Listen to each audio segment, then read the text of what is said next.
महिमानन्तम् आश्रये भीष्टसिद्धये स्वात्मन्येव प्रतिमपरमप्रेमसूत्रेण बद्धः सर्वव्यापी प्रभुरपि सदा येन तृप्तिं गतोऽसौ वीणागानप्रकटितपरप्रेमसारं मुनीन्द्रं भक्त्याचार्यं भवभयनुदं नौम्यहं नारदाख्यम् वन्दे तं सच्चिदानन्दं यतिवर्यं महामतिं वेदवेदान्तसारथ्यं सद्गुरुं प्रणतोऽस्म्यहं सम्प्रदायज्ञं संयमीतं सदाश्रयं सद्गुरुं सच्चिदानन्दं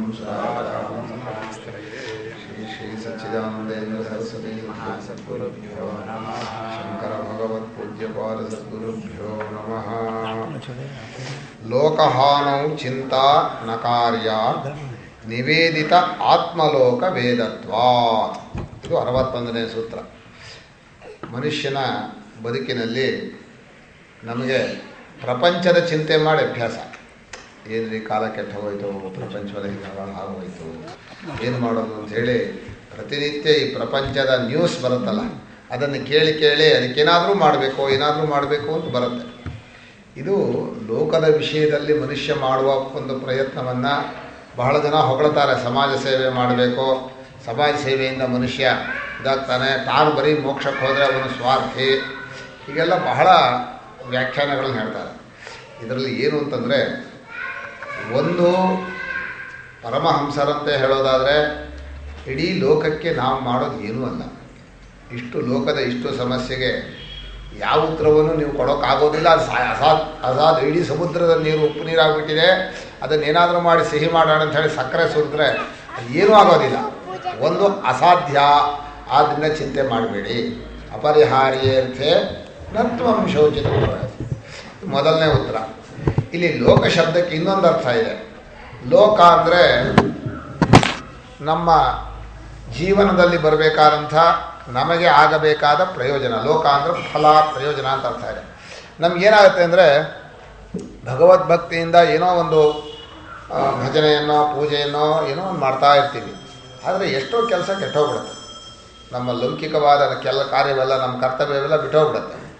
ಅದಕ್ಕೆ ಏನು ಅನ್ಸುತ್ತೆ, ಅಯ್ಯೋ ಕೂತ್ಕೊಂಡು ಭಜನೆ ಮಾಡ್ತಾರೆ, ಅಲ್ಲಿ ಊರಿನ ಕೆಲಸ ಎಲ್ಲ ಹಾಳಾಗುತ್ತೆ ಅಂತ ಅನ್ಸುತ್ತೋ ಇಲ್ವೋ. ಮನೆ ಕೆಲಸ ಬಿಟ್ಕೊಂಡು ಜಪ ಮಾಡಿ ಕೂತ್ಕೊಂಡ್ರೆ ಆಗಲ್ಲ, ಮನೆ ಕೆಲಸ ಮಾಡಬೇಕು ಅಂತ ಹೇಳ್ತಾರೋ ಇಲ್ವೋ. ಹಾಗೆ ಈ ಕುಟುಂಬವನ್ನು ಅಂದರೆ ನಮ್ಮ ಕರ್ತವ್ಯವನ್ನು ಮಾಡ್ತಾ ಮಾಡ್ತಾ ನಾವು ಭಗವದ್ಭಕ್ತಿ ಮಾಡಬೇಕು ಅಂತ ಒಂದು ಯುಕ್ತಿ ಇದೆ. ಇದು ಚರ್ಚೆ ಮಾಡುವಂಥ ವಿಷಯವೇ. ಇದು ಏನಾಗತ್ತೆ ಅಂದರೆ, ಮನುಷ್ಯನಿಗೆ ಜೀವನದಲ್ಲಿ ಕೊನೆ ಗೊತ್ತಾಗತ್ತೆ, ನಾನೊಬ್ಬನೇ, ನನ್ನ ಜೊತೆ ನಿಜವಾಗಿ ಯಾರೂ ಇಲ್ಲ. ಮುಂಚೆ ಅನ್ಸ್ಕೊಂಡಿರ್ತೀವಿ ನಾವು, ಎಲ್ಲ ಇದ್ದಾರೆ, ಗಂಡ ಇದ್ದಾನೆ, ಹೆಂಡತಿ ಇದ್ದಾನೆ, ಮಕ್ಕಳಿದ್ದಾರೆ, ಎಲ್ಲ ಇದ್ದಾರೆ ಅಂತ. ಆದರೆ ಕೊನೆಗೆ ಬರೋನು ನಾವು ಒಬ್ಬರೇ, ಹೋಗುವಾಗಲೂ ನಾವು ಒಬ್ಬರೇ, ಯಾರೂ ನಿಜವಾಗಿ ನಮ್ಗೆ ಯಾರೂ ಇಲ್ಲ. ಎಲ್ಲ ತಮ್ಮ ಪ್ರಯೋಜನಕ್ಕೆ ನಮ್ಮನ್ನು ದುಡಿಸ್ಕೋತಾರೆ ಹೊರತು ಅವರು ನಮ್ಮನ್ನೇ ನೆಚ್ಕೊಂಡಿರೋಲ್ಲ. ಯಾರಿಗೂ ನಾವಿಲ್ಲದೆ ಹೋದರೆ ಅವರೇನು ಇರೋಲ್ಲ ಅನ್ನೋದು ಬರೀ ಸುಳ್ಳು. ಅದಕ್ಕೆ ಕೊನೆಯ ಭಾರತ ಸಾವಿತ್ರಿಯಲ್ಲಿ ಮಾತಾ ಪಿತೃ ಸಹಸ್ರಾಣಿ ಪುತ್ರದಾರ ಶತಾನಿ ಚ ಸಂಸಾರೇಶ್ವನಭೂತಾನಿ ಯಾಂತಿ ಯಾಸ್ಯಂತಿ ಚಾಪರೆ. ಎಷ್ಟು ಜನ ತಂದೆ ತಾಯಿಂದರು, ಎಷ್ಟು ಜನ ಹೆಂಡತಿ ಮಕ್ಕಳು, ಎಷ್ಟು ಜನ ಆಗೋದ್ರು, ಅವ್ರ ಪಾಡೆಲ್ಲ ಚಿಂತನೆ ಮಾಡ್ತಾ ತಲೆ ಮೇಲೆ ಹೊತ್ಕೊಂಡ್ರೆ ನಿಮ್ಗೇನಾಗತ್ತೆ? ಆದ್ದರಿಂದ ಚಿಂತಾನ ಕಾರ್ಯ ಅಂದರು. ಅದನ್ನು ಮಾಡಬೇಡಿ ಅಂತ ಹೇಳಿಲ್ಲ. ಸಮಾಜ ಸೇವೆಯನ್ನಾಗಲಿ ಮನೆಯ ಕರ್ತವ್ಯವನ್ನಾಗಲಿ ಮಾಡಬೇಡಿ ಅಂತ ಹೇಳ್ತಾ ಇಲ್ಲ ಅವರು. ಚಿಂತಾನ ಕಾರ್ಯ. ಹೀಗಾಯ್ತಲ್ಲ ಅಂಥೇಳಿ ನೀವು ಯೋಚನೆ ತಲೆ ಹತ್ತಿಸ್ಕೊಂಡ್ರೆ ಭಕ್ತಿ ಇನ್ನೊಂದು ಮಾಡೋಕ್ಕಾಗೋದಿಲ್ಲ ಅನ್ನೋಕ್ಕೋಸ್ಕರವಾಗಿ ಲೋಕಹಾನವು ಚಿಂತಾನ ಕಾರ್ಯ ಅಂತಂದರು. ಲೋಕಹಾನವು ಅಂದರೆ ಪ್ರಯೋಜನ ನಷ್ಟವಾಗತ್ತೆ ಅಂತ ಇಟ್ಕೊಳ್ಳೋಣ. ಮನುಷ್ಯನಿಗೆ ಪ್ರಯೋಜನದಲ್ಲಿ 2 ಥರ ಪ್ರಯೋಜನ ಚಿಂತೆ ಇದೆ. ಒಂದು ಕೆಲಸ ಆಗಬೇಕು ಅಂತ, ಇಲ್ಲ ಹಣ ಬರಬೇಕು ಅಂತ. ಆದರೆ ನೀವು ಭಕ್ತಿ ಅಂತ ಕೂತ್ಕೊಂಡ್ಬಿಟ್ರೆ ಯಾವ ಕೆಲಸವೂ ಆಗಲ್ಲ, ಯಾವ ದುಡ್ಡೇನು ಕೊಡೋಲ್ಲ. ಹಾಗಾಗಿ 2 ಪ್ರಯೋಜನ ನಾನು ಕಳ್ಕೊಂಡಲ್ಲ, ಸುಮ್ಮನೆ ಟೈಮ್ ವೇಸ್ಟ್ ಮಾಡಿಬಿಟ್ನಲ್ಲ ಅನಿಸತ್ತೆ. ಟೈಮ್ ವೇಸ್ಟು ಅನ್ನೋದು ಮನುಷ್ಯನ ಪ್ರಯೋಜನ ಇದೆಯಲ್ಲ, ಅವನವನ ದೃಷ್ಟಿಯಲ್ಲಿ ಬೇರೆ ಬೇರೆ ಇರುತ್ತೆ. ಒಬ್ಬನಿಗೆ ಹಣವೇ ಪ್ರಯೋಜನ. ಹಣ ಬಂದ ಮೇಲೆ ತತಃಕಿಮನ್ ಕೇಳಿದ್ರೆ, ಹಣ ಬಂದರೆ ಏನಾದರೂ ತೊಗೋಬೇಕು, ಖರ್ಚು ಮಾಡಬೇಕು. ಹಣ ಇಟ್ಕೊಂಡ್ರೆ ಪ್ರಯೋಜನವಾ? ಹಣ ಇಟ್ಕೊಂಡ್ರೆ ಏನೂ ಪ್ರಯೋಜನ ಆಗಲ್ಲ. ಖರ್ಚು ಮಾಡಬೇಕು, ಖರ್ಚು ಮಾಡಿದ್ರೆ ಮುಗದೆ ಹೋಗ್ಬಿಡುತ್ತೆ. ಅದು ಹಾಗೂ ಪ್ರಯೋಜನ ಆಗೋಲ್ಲ. ಆದ್ದರಿಂದ ಮನುಷ್ಯನ ಜೀವನದಲ್ಲಿ ಈ ತನ್ನ ಬದುಕಿಗೆ ಏನೇನು ಪ್ರಯೋಜನ ಆಗಬೇಕು ಅಂತ ಮಾಡ್ಕೋತಾನೋ ಅದನ್ನು ಭಕ್ತಿ ಸಾಧನದಲ್ಲಿ ಹೊರಟವನೋ ಅಯ್ಯೋ ನಾನು ಕಳ್ಕೊತಾ ಇದ್ದೀನಲ್ಲ ಅಂತ ಅನ್ನಿಸ್ಬೋದು. ನೀವು ಇಲ್ಲಿ ಗೋಷ್ಠಿಗೆ ಬಂದಿದ್ದೀರಿ, ಎಷ್ಟೋ ಅಲ್ಲಿದ್ದರೆ ಎಷ್ಟೋ ಮಾಡ್ಕೋಬೋದಾಗಿತ್ತು ಅಂತ ಅನಿಸತ್ತೆ. ಎರಡೂ ಕಡೆ ಇರೋಕ್ಕಾಗಲ್ವಲ್ಲ. ಒಬ್ಬ ವ್ಯಕ್ತಿ ಏಕಕಾಲದಲ್ಲಿ ಎರಡನ್ನೂ ಮಾಡೋಕ್ಕಾಗಲ್ಲ. ಎರಡೂ ಮಾಡಬೇಕಾದ್ರೂ ಒಂದನ್ನು ಬಿಡಲೇಬೇಕು. ಅದರಲ್ಲಿ ಆರಿಸ್ಕೊಳ್ಳೋದ್ರಲ್ಲಿ ಯಾವುದು ಮೊದಲು ಆರಿಸ್ಕೋಬೇಕು ಅನ್ನೋದ್ರಲ್ಲಿ ಅವನ ಬುದ್ಧಿವಂತಿಕೆ ಇರೋದು. ಯಾವುದನ್ನು ಆರಿಸ್ಕೋಬೇಕು? ಭಕ್ತಿಯನ್ನು ಆರಿಸ್ಕೋಬೇಕೋ ಲೌಕಿಕ ಕಾರ್ಯವನ್ನು ಆರಿಸ್ಕೋಬೇಕೋ ಅನ್ನೋದು ಮುಖ್ಯ. ಆದರೆ ಜನ ಹೇಳೋದೇನೋ, ಇಲ್ಲಿ ಸ್ವಾಮಿ ಒಂದು ಎರಡು ಉದಾಹರಣೆ ಹೇಳಿದ್ದಾರೆ. ಸ್ವಾಮಿ ನೀವು ನಿಮ್ಮ ಪಾಡು ನೀವು ಕೂತ್ಕೊಂಡ್ರೆ ಇಲ್ಲಿ ಊರಿಂದೆಲ್ಲ ನಡೆಯುತ್ತಾ, ಸುಮ್ಮನೆ ಕೂತವ್ರಿಗೆ ಏನು ಪ್ರಯೋಜನ ಆಗತ್ತೆ ಅಂತ ಒಂದು ಕಥೆಯನ್ನು ಕೊಟ್ಟಿದ್ದಾರೆ. ಒಬ್ಬ ಬ್ರಾಹ್ಮಣನಿಗೆ ಒಂದು ದೇವಸ್ಥಾನದಲ್ಲಿ ಸುಮ್ಮನೆ ಕೂರೋದಕ್ಕೆ ಒಂದು ಇದು ಕೊಡ್ತಾ ಇದ್ರಂತೆ, ಸಂಭಾವನೆ. ಸುಮ್ಮನೆ ಕೂರ್ತಾ ಇದ್ದ. ಆಮೇಲೆ ಯಾರೋ ಒಬ್ಬ ಬಂದ, ಇದೇನು ಸುಮ್ಮನೆ ಕೂರೋನಿಗೆ ಇವನಿಗೆ ಯಾಕೆ ಕೊಡಬೇಕು, ಬೇಡ ಅಂಥೇಳಿ ಅವನ್ನ ತೆಗೆಸ್ಬಿಟ್ಟ.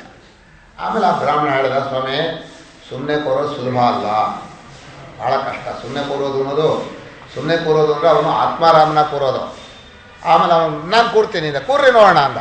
ಕೂತ್ರೆ ಅವನ ಮನಸ್ಸು ಓಡ್ತಾ ಇದೆ. ಸ್ವಾಮಿ ನೀವು ಹೊಲಕ್ಕೆ ಹೋಗಿದ್ದೀರಿ, ನೀವು ತೋಟಕ್ಕೆ ಹೋಗಿದ್ದೀರಿ, ನೀವು ಹೊಳೆ ಹೋಗಿದ್ದೀರಿ ಅಂತ ಹೇಳ್ತಾ ಇದ್ದಾನೆ ಇವನು. ಅವನ ಮನಸ್ಸನ್ನು ತನ್ನ ಸಿದ್ಧಿಯಿಂದ ಓದ್ತಾ, ನೀವು ಸುಮ್ಮನೆ ಕೂರ್ತಾ ಇಲ್ಲ, ನೀವು ಬೆಂಗಳೂರಲ್ಲಿದ್ದೀರಿ. ಒಬ್ಬ ಮಗಳು ಹೇಳ್ತಾ ಇದ್ದಂತೆ, ಮನೇಲಿ ತಂದೆ ಪೂಜೆ ಮಾಡ್ತಾ ಇದ್ದಾರೆ, ಯಾರೋ ಹೊರಗಡೆಯಿಂದ ಬಂದರು. ಅಪ್ಪ ಒಳಗಿದ್ದಾರಾ ಅಂತ ಕೇಳಿದ್ರು. ಇಲ್ಲ ತೋಟದಲ್ಲಿ ಕೆಲಸ ನೋಡ್ತಾ ಇದ್ದಾರೆ ಎಂದು. ಪೂಜೆ ಮಾಡ್ತಾ ಇದ್ದಾರೆ. ಅವಳು ಕೇಳೋ ಹಾಗೆ, ನಮ್ಮಪ್ಪ ದೇವರ ಮನೇಲಿಲ್ಲ, ಅವರು ತೋಟದಲ್ಲಿ ಕೆಲಸ ಮಾಡೋರ ಬಗ್ಗೆ ನೋಡ್ತಾ ಇದ್ದಾರೆ, ಅಲ್ಲಿ ಯೋಚನೆ ಮಾಡ್ತಾ ಇದ್ದಾರೆ. ಕೆಲಸಕ್ಕೆ ಹಚ್ಬಿಟ್ಟಿದ್ದು, ಪೂಜೆ ಕೂತಿದ್ದಾರೆ, ಕೆಲಸಕ್ಕೆ ಹಚ್ಬಿಟ್ಟಿದ್ದೀನಿ, ಏನಾಗತ್ತೋ ಏನೋ ಕೆಲಸ ಅಂತ. ಅದಕ್ಕೆ ಅವ್ರು ಹೇಳಿದ್ರು, ಅಪ್ಪ ಮನೇಲಿಲ್ಲ. ಅಪ್ಪ ಎಲ್ಲ ಹೋಗಿದ್ದಾರೆ, ತೋಟಕ್ಕೆ ಹೋಗಿದ್ದಾರೆ. ಹೀಗೆ ಸುಮ್ಮನೆ ಕೂರೋದು ಸುಲಭ ಅಲ್ಲ. ಇನ್ನೊಂದು ಕಥೆ ಗುರುಗಳು ಹೇಳಿದರು, ನಮ್ಮ ಗೋಂದಾವಳಿ ಮಹಾರಾಜರ ಕಥೆ. ಆ ಮಹಾರಾಜರ ಕಾಲದಲ್ಲಿ ಸ್ವಲ್ಪ ಇವರಿದ್ರಲ್ಲ, ಶ್ರೀಮಂತರು. ಆ ಕಾಲದಲ್ಲಿ ಜಮೀನ್ದಾರರು ರೈತರು ಅಂತಿದ್ರಲ್ಲ, ಆ ರೈತರೆಲ್ಲ ಸ್ಟ್ರೈಕ್ ಮಾಡಿಬಿಟ್ರು. ನಮಗೆ ಜಮೀನ್ದಾರು ಸರಿಯಾಗಿ ಕೊಡೋದಿಲ್ಲ, ಕೆಲಸನೇ ಕೊಡೋಲ್ಲ, ಸರಿಯಾಗಿ ದುಡ್ಡು ಕೊಡೋಲ್ಲ ಅಂತ. ಆಗಿನ ಕಾಲದಲ್ಲಿ 4 ರೂಪಾಯಿ ಏನೋ ಒಂದು ದಿನಗೂಲಿ, ಒಂದು ದಿವಸಕ್ಕೆ 4 ರೂಪಾಯಿ. ಆಗಿನ ಕಾಲದಲ್ಲಿ ಆಗ ಬಹಳ ಬಂದು ಮಹಾರಾಜರು ತುಂಬ ಶ್ರೀಮಂತರೇ ಅಂದರೆ ಜನ್ಮತಃ ಆಗರ್ಭ ಭಾರಿ ಜಮೀನ್ದಾರರು. ಅವ್ರ ಹತ್ರ ಬಂದು ದೂರು ಕೊಟ್ಟರು. ಇವರು ಸಾಮಾನ್ಯವಾಗಿ ಊರಿನ ವಿಷಯದಲ್ಲಿ ಒಟ್ಟು ಜನರ ಹಿತದಲ್ಲಿ ಇದ್ದವರು. ಅವ್ರ ಹತ್ರ ಬಂದು ಕೇಳಿದಾಗ ಏನು ಹೇಳಿದರು ಅವರು? ದೂರನ್ನೆಲ್ಲ ಕೇಳಿದ್ರು. ಅವ್ರು, ಸ್ವಾಮಿ ನಾವು ದಿವಸ 8 ಗಂಟೆ ಕೆಲಸ ಮಾಡ್ತೀವಿ, ನಮಗೆ 4 ರೂಪಾಯಿ ಕೂಲಿ ಕೊಡ್ತಾರೆ, ಈಗ ಕೆಲಸ ಇಲ್ಲ ಅಂತ ಹೇಳ್ತಾ ಇದ್ದಾರೆ, ನಾವು ಬದುಕೋದು ಹಾಗೆ, ನಾವು ಇದೆಲ್ಲ ಆಗೋಲ್ಲ ಅಂತ ಹೇಳಿ ಬಹಳ ದೂರು ಕೊಟ್ಟರಂತೆ. ಆಗ ಅವ್ರು ಹೇಳಿದ್ರು, ಬೇಡ, ಹಾಗಾದರೆ ಒಂದು ಕೆಲಸ ಮಾಡಿ, ನಾನು ಕೆಲಸ ಕೊಡ್ತೇನೆ, ದಿನ 6 ಗಂಟೆ ಕೆಲಸ, 6 ರೂಪಾಯಿ ಸಂಬಳ, 4ಕ್ಕಿಂತ 1.5 ಪಟ್ಟು, ದಿವಸ 6 ಗಂಟೆ ಅಂಥೇಳಿ ಕರೆದ್ರಂತೆ. ಹಾಗಾದ್ರೆ ಎಲ್ಲರೂ ಓಡಿ ಬಂದರು. ಕೆಲಸ ಟೈಮ್ ಕಡಿಮೆ, ಆಮೇಲೆ ಇದು ಬೇರೆ, ದುಡ್ಡು ಜಾಸ್ತಿ, ಆಮೇಲೆ ಕಷ್ಟನೂ ಇಲ್ಲ. ಬರ್ರಿ ಇಲ್ಲಿ ಕೂತ್ಕೊಳ್ರಿ ಅಂದರು. ರಾಮದೇವ್ರ ದೇವಸ್ಥಾನ ಕೂತ್ಕೊಂಡು ಸುಮ್ಮನೆ ಶ್ರೀರಾಮ್ ಜಯರಾಮ್ ಜಯ ಜಯರಾಮ್ ಹೇಳ್ತಾ ಇರ್ರಿ. ಎಷ್ಟೊತ್ತು? 6 ಗಂಟೆ. 6 ಗಂಟೆ ಶ್ರೀರಾಮ್ ಜಯರಾಮ್ ಜಯ ಜಯರಾಮ್ ಹೇಳ್ತಾ, ಅರ್ಧ ಗಂಟೆ ಒಬ್ಬ ಎದ್ದ, 1 ಗಂಟೆ ಇನ್ನೊಬ್ಬ ಎದ್ದ. ಅಯ್ಯೋ ಬೇಡಪ್ಪ ಸ್ವಾಮಿ, ನಿಮ್ಗೆ ದುಡ್ಡು ಕೊಡಬೇಡಿ, ಏನೂ ಬೇಡಿ ಅಂತ ಹೇಳಿ 6 ಗಂಟೆ ಯಾರೂ ಇರಲಿಲ್ಲ. ಏನ್ರಿ ಸುಮ್ಮನೆ ಕೂತ್ಕೊಂಡು 6 ಗಂಟೆ ಶ್ರೀರಾಮ್ ಜಯರಾಮ್ ಹೇಳೋಕ್ಕೇನು ಕಷ್ಟ? ಹೇಳೋಕ್ಕಾಗೋದಿಲ್ಲ. ಸುಮ್ಮನೆ ಕೂರೋದು ಅಂದರೆ ಮನಸ್ಸನ್ನು ಒಂದು ಕಡೆ ಇಟ್ಕೊಳ್ಳೋದಿದೆಯಲ್ಲ, ಅದು ಸಾಧ್ಯ ಇಲ್ಲ. ಆದ್ದರಿಂದ ಮನುಷ್ಯನಿಗೆ ನಿಜವಾದ ಪ್ರೇಮ ಇಲ್ಲದೆ ಹೋದರೆ ಏಕಾಗ್ರತೆ ಬರೋಲ್ಲ. ಯಾವುದೇ ವಿಷಯದಲ್ಲಾಗಲಿ ಬೇಜಾರಾಗತ್ತೆ. ಆದ್ದರಿಂದ ನಾವು ಏನು ಲೋಕದ ವಿಷಯದಲ್ಲಿ ಎಲ್ಲೋ ಭಾರಿ ಸೇವೆ ಮಾಡ್ತೀವಿ ಅಂತಲೋ ಅಥವಾ ಸಂಸಾರದ ಕರ್ತವ್ಯ ಅಂತಲೋ ಈ ಭಕ್ತಿಯನ್ನು ಬಿಡ್ತೀವಲ್ಲ, ಅದು ತುಂಬ ಕಳ್ಕೊಳ್ಳೋ ಜೀವನದಲ್ಲಿ. ಅದಕ್ಕಿಂತ ದೊಡ್ಡ ನಷ್ಟ ಇಲ್ಲ. ಅದಕ್ಕೆ ಇಲ್ಲಿ ಒಂದು ಹೇತುವಾಕ್ಯವನ್ನು ಕೊಟ್ಟಿದ್ದಾರೆ, ಅಂದರೆ ಒಂದು ಕಾರಣ ಏನು ಅಂದರೆ, ನಿವೇದಿತ ಆತ್ಮ ಲೋಕ ವೇದತ್ವಾತ್. ತನ್ನನ್ನು, ತನ್ನ ಫಲವನ್ನು, ಕರ್ಮದ ಫಲವನ್ನು, ತನ್ನ ಜ್ಞಾನವನ್ನು ಭಗವಂತನಿಗೆ ಸಮರ್ಪಣೆ ಮಾಡಿದ್ದಾನೆ. ಅಂದರೆ ಭಗವಂತನಿಗೆ ಒಪ್ಪಿಸ್ಬಿಟ್ಟ ಹೋಗಿದೆ. ತನ್ನನ್ನು, ತನ್ನ ಪರಿಜನವನ್ನು, ತನ್ನ ಕಾರ್ಯವನ್ನು, ತನ್ನ ತಿಳುವಳಿಕೆಯನ್ನೆಲ್ಲ ಭಗವಂತ ನಿಂದೆ ಅಂತ ಹೇಳಿ ಒಪ್ಪಿಸ್ಬಿಟ್ಟಿಯಾನೆ. ಒಪ್ಪಿಸಿದ ಮೇಲೆ ಮತ್ತೆ ಲೌಕಿಕ ಚಿಂತೆ ಮಾಡೋ ಕೆಲಸ ಇಲ್ವಲ್ಲ. ಈಗ ಸಂಸಾರದ ಹೊಣೆಯೆಲ್ಲ ಅವಂದು, ನಮ್ಮದೇನಿಲ್ಲ. ಅವನು ಕೊಟ್ಟ ನ್ಯಾಸ ಅಂದರೆ ಇಟ್ಕೊಳ್ಳೋ ಕೊಟ್ಟಿದ್ದು ಅಂತ. ನಿಮಗೆ ಆಸ್ತಿಯನ್ನು, ಹೆಂಡತಿಯನ್ನು, ಮಕ್ಕಳನ್ನು ಇಟ್ಕೊಳ್ಳೋ ಕೊಟ್ಟಿಯಾರ ಭಗವಂತ. ನಿಮ್ಮ ಪಾಡಿಗೆ ನೀವು ಭಗವಂತನ ಚಿಂತೆ ಮಾಡ್ತಾ ಅದನ್ನು ನೋಡ್ಕೊಳ್ತಾ ಇರ್ತೀರಿ. ಕೇಳಿದಾಗ ಕೊಡೋದು, ನಮ್ಮನ್ನು ಕೇಳಿದ್ರು ನಮ್ಮನ್ನು ಕೊಡಬೇಕಾಗತ್ತೆ. ಆದ್ದರಿಂದ ನ್ಯಾಸವನ್ನು ಕಾಪಾಡುವಾಗ ಎಷ್ಟು ಜವಾಬ್ದಾರಿ ಅಷ್ಟೇ ನಿಮ್ಮ ಜವಾಬ್ದಾರಿ. ನಿಮ್ಮ ಮೂಲ ನೀವೆಲ್ಲ ಒಪ್ಪಿಸ್ಕೊಂಡವರು, ನಿಮ್ಮದೇನೂ ಇಲ್ಲ, ಇನ್ನೊಬ್ಬರ ವಸ್ತು ಅಂತ. ಇನ್ನೊಬ್ಬರದು ಅಂದರೆ ಭಗವಂತನದು. ಈ ಸಮರ್ಪಿತ ಭಾವ ಇದ್ದರೆ ಮನುಷ್ಯನಿಗೆ ಎಷ್ಟು ಭಕ್ತಿ ಆಳವಾಗಿರುತ್ತೆ ಅಂದರೆ ಯಾವುದೇ ವಿಷಯದಲ್ಲೂ ಕೂಡ ಆ ಕಡೆ ಈ ಕಡೆ ಹೋಗೋದಿಲ್ಲ. ಇನ್ನು ಭಗವಂತನ ಬಿಟ್ಟು ಬೇರೆ ಯಾವುದೇ ಮನಸ್ಸಿಗೆ ಬರೋದಿಲ್ಲ.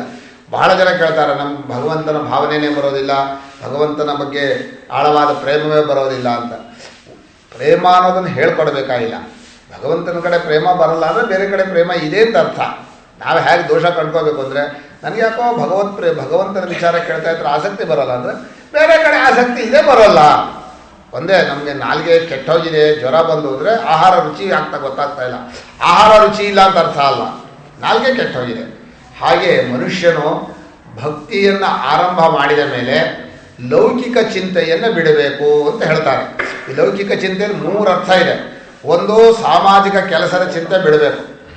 ಉದ್ಧಾರ ಮಾಡಬಾರ್ದು ಅಂತಲ್ಲ, ಅಯ್ಯೋ ಸಮಾಜ ಹೀಗಾಗ್ಬಿಡ್ತಾ ಇದೆಯಲ್ಲ ಅದು ಮುಖ್ಯ ಅಂತ ಹೇಳಿ ಅದರ ಚಿಂತೆ ತಲೆ ಹಚ್ಕೋಬಾರ್ದು. ಎರಡನೇ, ತನ್ನ ಸಂಸಾರದ್ದು ಇದೆಯಲ್ಲ, ಮಗ ಹೀಗಾದ್ನಲ್ಲ, ಗಂಡ ಹೀಗಾದ್ನಲ್ಲ, ಅದಾಗಬೇಕು ಇದಾಗ ಮನುಷ್ಯನಿಗೆ ಏನಾಗುತ್ತೆ ಅಂದರೆ ಮಾಡ್ತಾ ಮಾಡ್ತಾ ಕೊನೆಗೆ ಕರ್ತವ್ಯ ಹೆಚ್ಚಾಗ್ತಾ ಹೋಗುತ್ತೆ. ಚಿಕ್ಕವರಾಗಿದ್ದಾಗ ಜವಾಬ್ದಾರಿ ಇರೋಲ್ಲ, ವಯಸ್ಸಾದಮೇಲೆ ನನ್ನ ಮಗನಿಗೆ ಸರಿಯಾದ ವ್ಯವಸ್ಥೆ ಮಾಡಬೇಕು, ಮೊಮ್ಮಗನಿಗೆ ಸರಿಯಾದ ವ್ಯವಸ್ಥೆ ಆಗಬೇಕು, ಮೊಮ್ಮಕ್ಕಳನ್ನು ನೋಡಬೇಕು. ಮಕ್ಕಳನ್ನ ಸರಿಯಾಗಿ ನೋಡ್ಕೊಂಡು ಇರ್ಬೋದು, ಮೊಮ್ಮಕ್ಕಳನ್ನು ಬಿಟ್ಟೋಗ್ಬಿಡ್ತಾರೆ. ಈ ಕೆಲಸಕ್ಕೆ ಹೋಗೋರು ಏನು ಮಾಡ್ತಾರೆ, ಅಜ್ಜ ಅಜ್ಜಿ ಹತ್ರ ಬಿಟ್ಟೋಗ್ಬಿಡ್ತಾರೆ. ಅವರು ನೋಡ್ಕೋಬೇಕು ಮತ್ತು ಇವರು ನೋಡ್ಕೋಬೇಕು. ಇಷ್ಟರಲ್ಲೇ ಜೀವನ ಎಲ್ಲ ಕಳೆದು ಹೋಗುತ್ತೆ. ಹಾಗಾದ್ರೆ ನಮ್ಮನ್ನು ನೋಡ್ಕೊಳ್ಳೋದು ನಾವು ಯಾವಾಗ ಇರೋದೇ ಇಲ್ಲ. ನಮ್ಮ ಕೆಲಸ ನಮ್ಮದು ಇರೋದೇ ಇಲ್ಲ. ಕರ್ತವ್ಯ ಮುಗೀತು ಅಂತಲೇ ಆಗಲ್ಲ. ಎಲ್ಲ ಕರ್ತವ್ಯ ಮುಗಿದ ಮೇಲೆ ಪರಮಾತ್ಮನ ಹತ್ರ ಬರ್ತೀವಿ. ಟೈಮ್ ಬರುತ್ತೆ ಅಂತ ಸಮುದ್ರದ ಅಲೆ ನಿಂತ ಮೇಲೆ ಸ್ನಾನ ಮಾಡ್ತೀನಿ ಅಂದರೆ ಸ್ನಾನ ಮಾಡಲ್ಲ. ಸಮುದ್ರದಲ್ಲಿ ನಿಲ್ಲೋದು ಇಲ್ಲ, ಸ್ನಾನ ಇಲ್ಲವೂ ಇಲ್ಲ. ಹಾಗೆ ಭಗವಂತನ ಕಡೆ ಹೊರಟವನು ಗಟ್ಟಿಯಾಗಿ ಕೂತ್ಕೋಬೇಕಂತೆ. ಏನೇ ಆದರೂ ತನ್ನ ವಿದ್ವತ್ತನ್ನು ತೋರಿಸ್ಕೋಬಾರ್ದು, ಮಹಾಪಂಡಿತ ಅಂತೂ ಗೊತ್ತಾಗಬಾರ್ದು. ಅಥವಾ ಯಾವುದೇ ಒಂದು ಕರ್ತವ್ಯವನ್ನು, ಲೌಕಿಕ ಕರ್ತವ್ಯನೂ ಮನೆಗೆ ಹಚ್ಕೋಬಾರ್ದು. ನಷ್ಟ ಆಯಿತಾ, ಆಯಿತು ನಷ್ಟ ಆಗುತ್ತೆ. ಈಗ ನಾನು ಇಲ್ಲಿದ್ದೀನಪ್ಪ, ಮತ್ತೊಬ್ರು ಅಡಿಕೆ ಕೆಲಸ ಆಗ್ತಾಯಿದೆ, ಏನೋ ನಷ್ಟ ಆಗೋದಾಗತ್ತೆ, ಏನು ಮಾಡೋಕ್ಕೆ ಹೀಗಾಗತ್ತೆ. ಆಗೋದು ನಮ್ಮ ಕೈಲಿದೆಯಾ? ಮುಖ್ಯವಾಗಿ ಪರಿಣಾಮ ಇದೆಯಲ್ಲ, ಜಗತ್ತಿನ ಬದಲಾವಣೆ, ಅದು ಯಾವುದೂ ನಮ್ಮ ಕೈಲಿ ಇಲ್ಲ ಅಂತ ಮನಸ್ಸಲ್ಲಿ ಚೆನ್ನಾಗಿ ಗೊತ್ತಾಗುತ್ತೆ. ನಮ್ಮ ದೇಹದ ಪರಿಣಾಮವೂ ನಮ್ಮ ಕೈಲಿಲ್ಲ, ನಮ್ಮ ಕುಟುಂಬದ ಬದಲಾವಣೆ, ಮಗ ಬುದ್ಧಿವಂತನಾಗ್ತಾನೋ, ದಡ್ಡನಾಗ್ತಾನೋ, ಆರೋಗ್ಯವಂತನಾಗ್ತಾನೋ, ಅದು ನಮ್ಮ ಕೈಲಿಲ್ಲ. ಸಮಾಜದ ಬದಲಾವಣೆನೂ ನಮ್ಮ ಕೈಲಿಲ್ಲ. ಸುಮ್ಮನೆ ತಲೆಗೆ ಹಚ್ಕೊಂಡು ನಮ್ಮ ಕೈಲಿ ಹೀಗಾಗಬೇಕು ಹಾಗಾಗಬೇಕು ಅಂತ ಯಾತಕ್ಕೆ ಹಚ್ಕೋತೀರಿ? ಚಿಂತಾನ ಕಾರ್ಯ. ನಮ್ಮ ಮಹಾರಾಜರ ಹತ್ರ ಈ ಮಹಾಭಾಗವತರು ಅಂತ, ಮಹಾಭಾಗವತರು ಪೂರಾಶ್ರಮ ಹೆಸರು ಮರೆತುಬಿಟ್ಟೆ ನಾನು. ಅಲ್ಲ, ಆ ಮಹಾಭಾಗವತರು ಅಂತ ಕರೆಯೋಣ. ಅವರು ಭಾರಿ ವಿದ್ವಾಂಸರು, ಮಹಾವಿದ್ವಾಂಸರನ್ನೇನೋ ಸಂಸ್ಕೃತದಲ್ಲಿ ಇದ್ದ ಜಾಗದಲ್ಲಿ ನಿಂತ್ಕೊಂಡು ಪ್ರವಚನ ಮಾಡ್ತಾ ಹಾಗೆ ಶ್ಲೋಕವನ್ನು ರಚನೆ ಮಾಡೋರು, ವಾಲ್ಮೀಕಿಗಳ ಹಾಗೆ. ಅಂಥ ಘನ ವಿದ್ವಾಂಸರು. ಅವರ ಜೊತೆಯಲ್ಲಿ ತುಂಬ ಜನ ಇದ್ದರು, ಎಲ್ಲರೂ ವಿದ್ವಾಂಸರೇ. ಎಲ್ಲರೂ ವಿದ್ವಾಂಸರು ಶೃಂಗೇರಿ ಪೀಠಕ್ಕೂ ಹೋಗೋರು, ಮಹಾರಾಜರ ಹತ್ರಕ್ಕೂ ಹೋಗೋರು. ಹೀಗೆ ಆಗಿನ ಕಾಲದಲ್ಲಿ ಸಚ್ಚಿದಾನಂದ ಶಿವಾಭಿನ ಸಿಂಹ ಭಾರತೀ ಸ್ವಾಮಿಗಳು ಪೀಠದಲ್ಲಿ ಇದ್ದರು, ಶೃಂಗೇರಿ ಪೀಠದಲ್ಲಿ. ಆ ಪೀಠಕ್ಕೆ ಹೋದಾಗ ಅಲ್ಲಿದ್ದ ವಿದ್ವಾಂಸರು, ಇಲ್ಲೂ ಒಂದು ಸಭೆ ನಡೀತಾ ಇದೆ, ಇವರು ಎಲ್ಲ ಕೂತಿದ್ದಾರೆ. ಅಲ್ಲಿ ಕೂತವರು ಯಾರೋ ಒಬ್ಬರು ಎತ್ಬಿಟ್ರು ಪ್ರಶ್ನೆನ. ತುಂಬ ಜನ ವಿದ್ವಾಂಸರು, ಇಷ್ಟೆಲ್ಲ ಸಂಸ್ಕೃತ ಬರುತ್ತೆ, ಆ ಗೋಂದಾವಳಿಗೆ ಅಲ್ಲಿ ಹೋಗ್ತಾರೆ. ಅಲ್ಲಿ ರಾಮ ಶಬ್ದನೂ ಬರೋಲ್ಲ ಅವರಿಗೆ, ರಾಮ ರಾಮ ಅಂತ ಬರೋಲ್ಲ. ಅಲ್ಲಿ ಹೋಗಿ ಅವ್ರು ಕಾಲು ಹೊತ್ಕೊಂಡು ಸೇವೆ ಮಾಡ್ತಾರೆ ಅಂತ ಪ್ರಶ್ನೆ ಎತ್ಬಿಟ್ರು. ಬೇಕು ಅಂತ ಎತ್ತಿರೋದವರು. ಅಂದರೆ ನೀವೆಲ್ಲ ವಿದ್ವಾಂಸರಾಗಿದ್ದೀರಿ, ಹೋಗಿ ಏನೋ ಬರೋದ ಒಬ್ಬ ದಡ್ಡ ಅಂದರೆ ಮೂರ್ಖರಾದಂಥ ಒಬ್ಬ ವ್ಯಕ್ತಿಯನ್ನು ಹೋಗಿ ಸೇವೆ ಮಾಡ್ತಾ ಇದ್ದೀರಿ ಅಂತ ಎತ್ತಿದ್ರು. ಚರ್ಚೆ ಆಗ್ಬೋದು, ವಿದ್ವಾಂಸರು ಹೋಗಿ ಮಾಡ್ಬೋದಾ ಅಂದರೆ. ನಾನು ವಿದ್ವಾಂಸ ಕೂತ್ಕೊಂಡು ಹೋಗಿ ಒಬ್ಬ ಸಾಧು ಜನರ ಕಾಲು ಒತ್ತೋದು, ಸೇವೆ ಮಾಡೋದು. ಗೋಂದಾವಳಿಯಲ್ಲಿ ಆಗಿನ ಕಾಲದಲ್ಲಿ ಹಗಲೋ ರಾತ್ರಿ ಭಜನೆ ನಡೀತಾ ಇತ್ತು. ಭಜನೆಯಲ್ಲಿ ಬೇರೆ ಇಲ್ಲ, ಬಂದವರಿಗೆ ಆತಿಥ್ಯ, ಭಜನೆ, ಗೋಸೇವೆ, ಅನ್ನದಾನ, ಭಜನೆ, ಗೋಸೇವೆ, ಅನ್ನದಾನ, ಭಜನೆ, 3 ನಿರಂತರ. ಇವರು ಮಹಾಭಾಗವತರು ಸೇವೆ ಮಾಡಿ ಸುಸ್ತಾಗಿ ಎಲ್ಲೋ ಒಂದು ಜಾಗದಲ್ಲಿ ಬಿದ್ದುಕೊಂಡಿರೋರಂತೆ. ಮಹಾರಾಜರು ಬಂದು ತಮ್ಮ ಶಾಲನ್ನು ಹೊದಿಸಿ ಹೋಗೋರು, ಅಷ್ಟು ಸೇವೆ ಮಾಡ್ತಾ ಇದ್ದವರು. ಆದರೆ ಭಾರಿ ಪಾಂಡಿತ್ಯ ಇತ್ತು, ತುಂಬ ಜ್ಞಾನಿಗಳು, ತುಂಬ ಪಾಂಡಿತ್ಯ ಇತ್ತು, ಆದರೆ ಸೇವೆ ಮಾಡ್ತಾಯಿದ್ರು. ಬ್ರಹ್ಮಾಂಧ್ರ ಮಹಾಭಾಗವತರಿಗೂ ಹೇಳ್ತಾರೆ, ನಮ್ಮ ಗುರುಗಳು ಮಹಾಭಾಗವತರು ಅಂತ ಹೇಳಿದ್ರು. ಅವರು ಆ ಸಭೆಯಲ್ಲಿ ಚರ್ಚೆ ಆಯ್ತಲ್ಲ, ಮನೆಯಲ್ಲಿ ಆ ಪೀಠಾಧಿಪತಿಗಳು ಉತ್ತರ ಕೊಟ್ಟದ್ದು ಏನು ಗೊತ್ತಾ? ಏನು ಹೇಳಿದ್ರಿ ಅಂತ ಕೇಳಿದ್ರು. ಅಲ್ಲಿ ರಾಮ ಶಬ್ದವೂ ಇಲ್ವಲ್ಲ, ಯಾಕೆ ಹೋಗಿ ಸೇವೆ ಮಾಡ್ತಾರೆ ಅಂತ ಚರ್ಚೆ ಮಾಡಿದರೆ ಅದಕ್ಕೆ ಅವ್ರು ಹೇಳಿದರು, ರಾಮ ಶಬ್ದ ಇಲ್ಲ ಅಲ್ಲ, ರಾಮ ಶಬ್ದ ಬಿಟ್ಟು ಬೇರೆ ಶಬ್ದ ಇಲ್ಲ. ರಾಮ ಶಬ್ದ ಒಂದೇ ಗೊತ್ತಿರೋದು ಅವರಿಗೆ ಏನಂತ. ಅಂದರೆ ಏನು ಭಕ್ತಿಯ ತಾದಾತ್ಮ್ಯತೆ ಎಷ್ಟಿದೆ ಅಂದರೆ, ರಾಮ್ ಅಂತ ಇದ್ರೇ ಮೈಯಲ್ಲಿ ಇದು ಆ ಭಕ್ತಿ ಆವೇಶ ಬರೋದು. ಆ ಭಜನೆ ಮಾಡೋರಲ್ಲಿ ಒಬ್ಬರು ಕೂತಿದ್ದಂತೆ ಸುಮ್ಮನೆ ಕೂತ್ಕೊಂಡು ಅಳ್ತಾ ಇದ್ದಾನೆ, ಭಜನೆ ಮಾಡ್ತಾ ಇಲ್ಲ. ಯಾಕೆ ಅಳ್ತಾ ಇದ್ದಾನೆ ಗೊತ್ತಿಲ್ಲ, ಯಾಕೋ ಅಳ್ತಾ ಇದ್ದಾನೆ ಪಾಪ, ಮನೆ ಸಂಸಾರ ಅನಿಸ್ಕೊಂಡು ಅಳ್ತಾ ಇದ್ದಾನೆ ಅಂತ ಮಾಡ್ಕೊಂಡ್ಬಿಟ್ಟಿದ್ದಾರೆ. ಭಜನೆ ನಡೀತಾ ಇದೆ. ಹೇಳಯ್ಯ ನೀನು ರಾಮ ಅಂತ ಹೇಳಯ್ಯ ಅಂದ್ರತೆ. ಅವನಿಗೆ ಏನಾಗ್ಬಿಟ್ಟಿದೆ ಅಂದರೆ ರಾಮ ಅಂದರೂ ಒಂದೇ ಪ್ರಾಣ ಅಂದರೂ ಒಂದೇ ನಿಂತ್ಕೊಂಡ್ಬಿಟ್ಟಿದ್ದಾನೆ ಅವನ ಮನಸ್ಸಿನಲ್ಲಿ.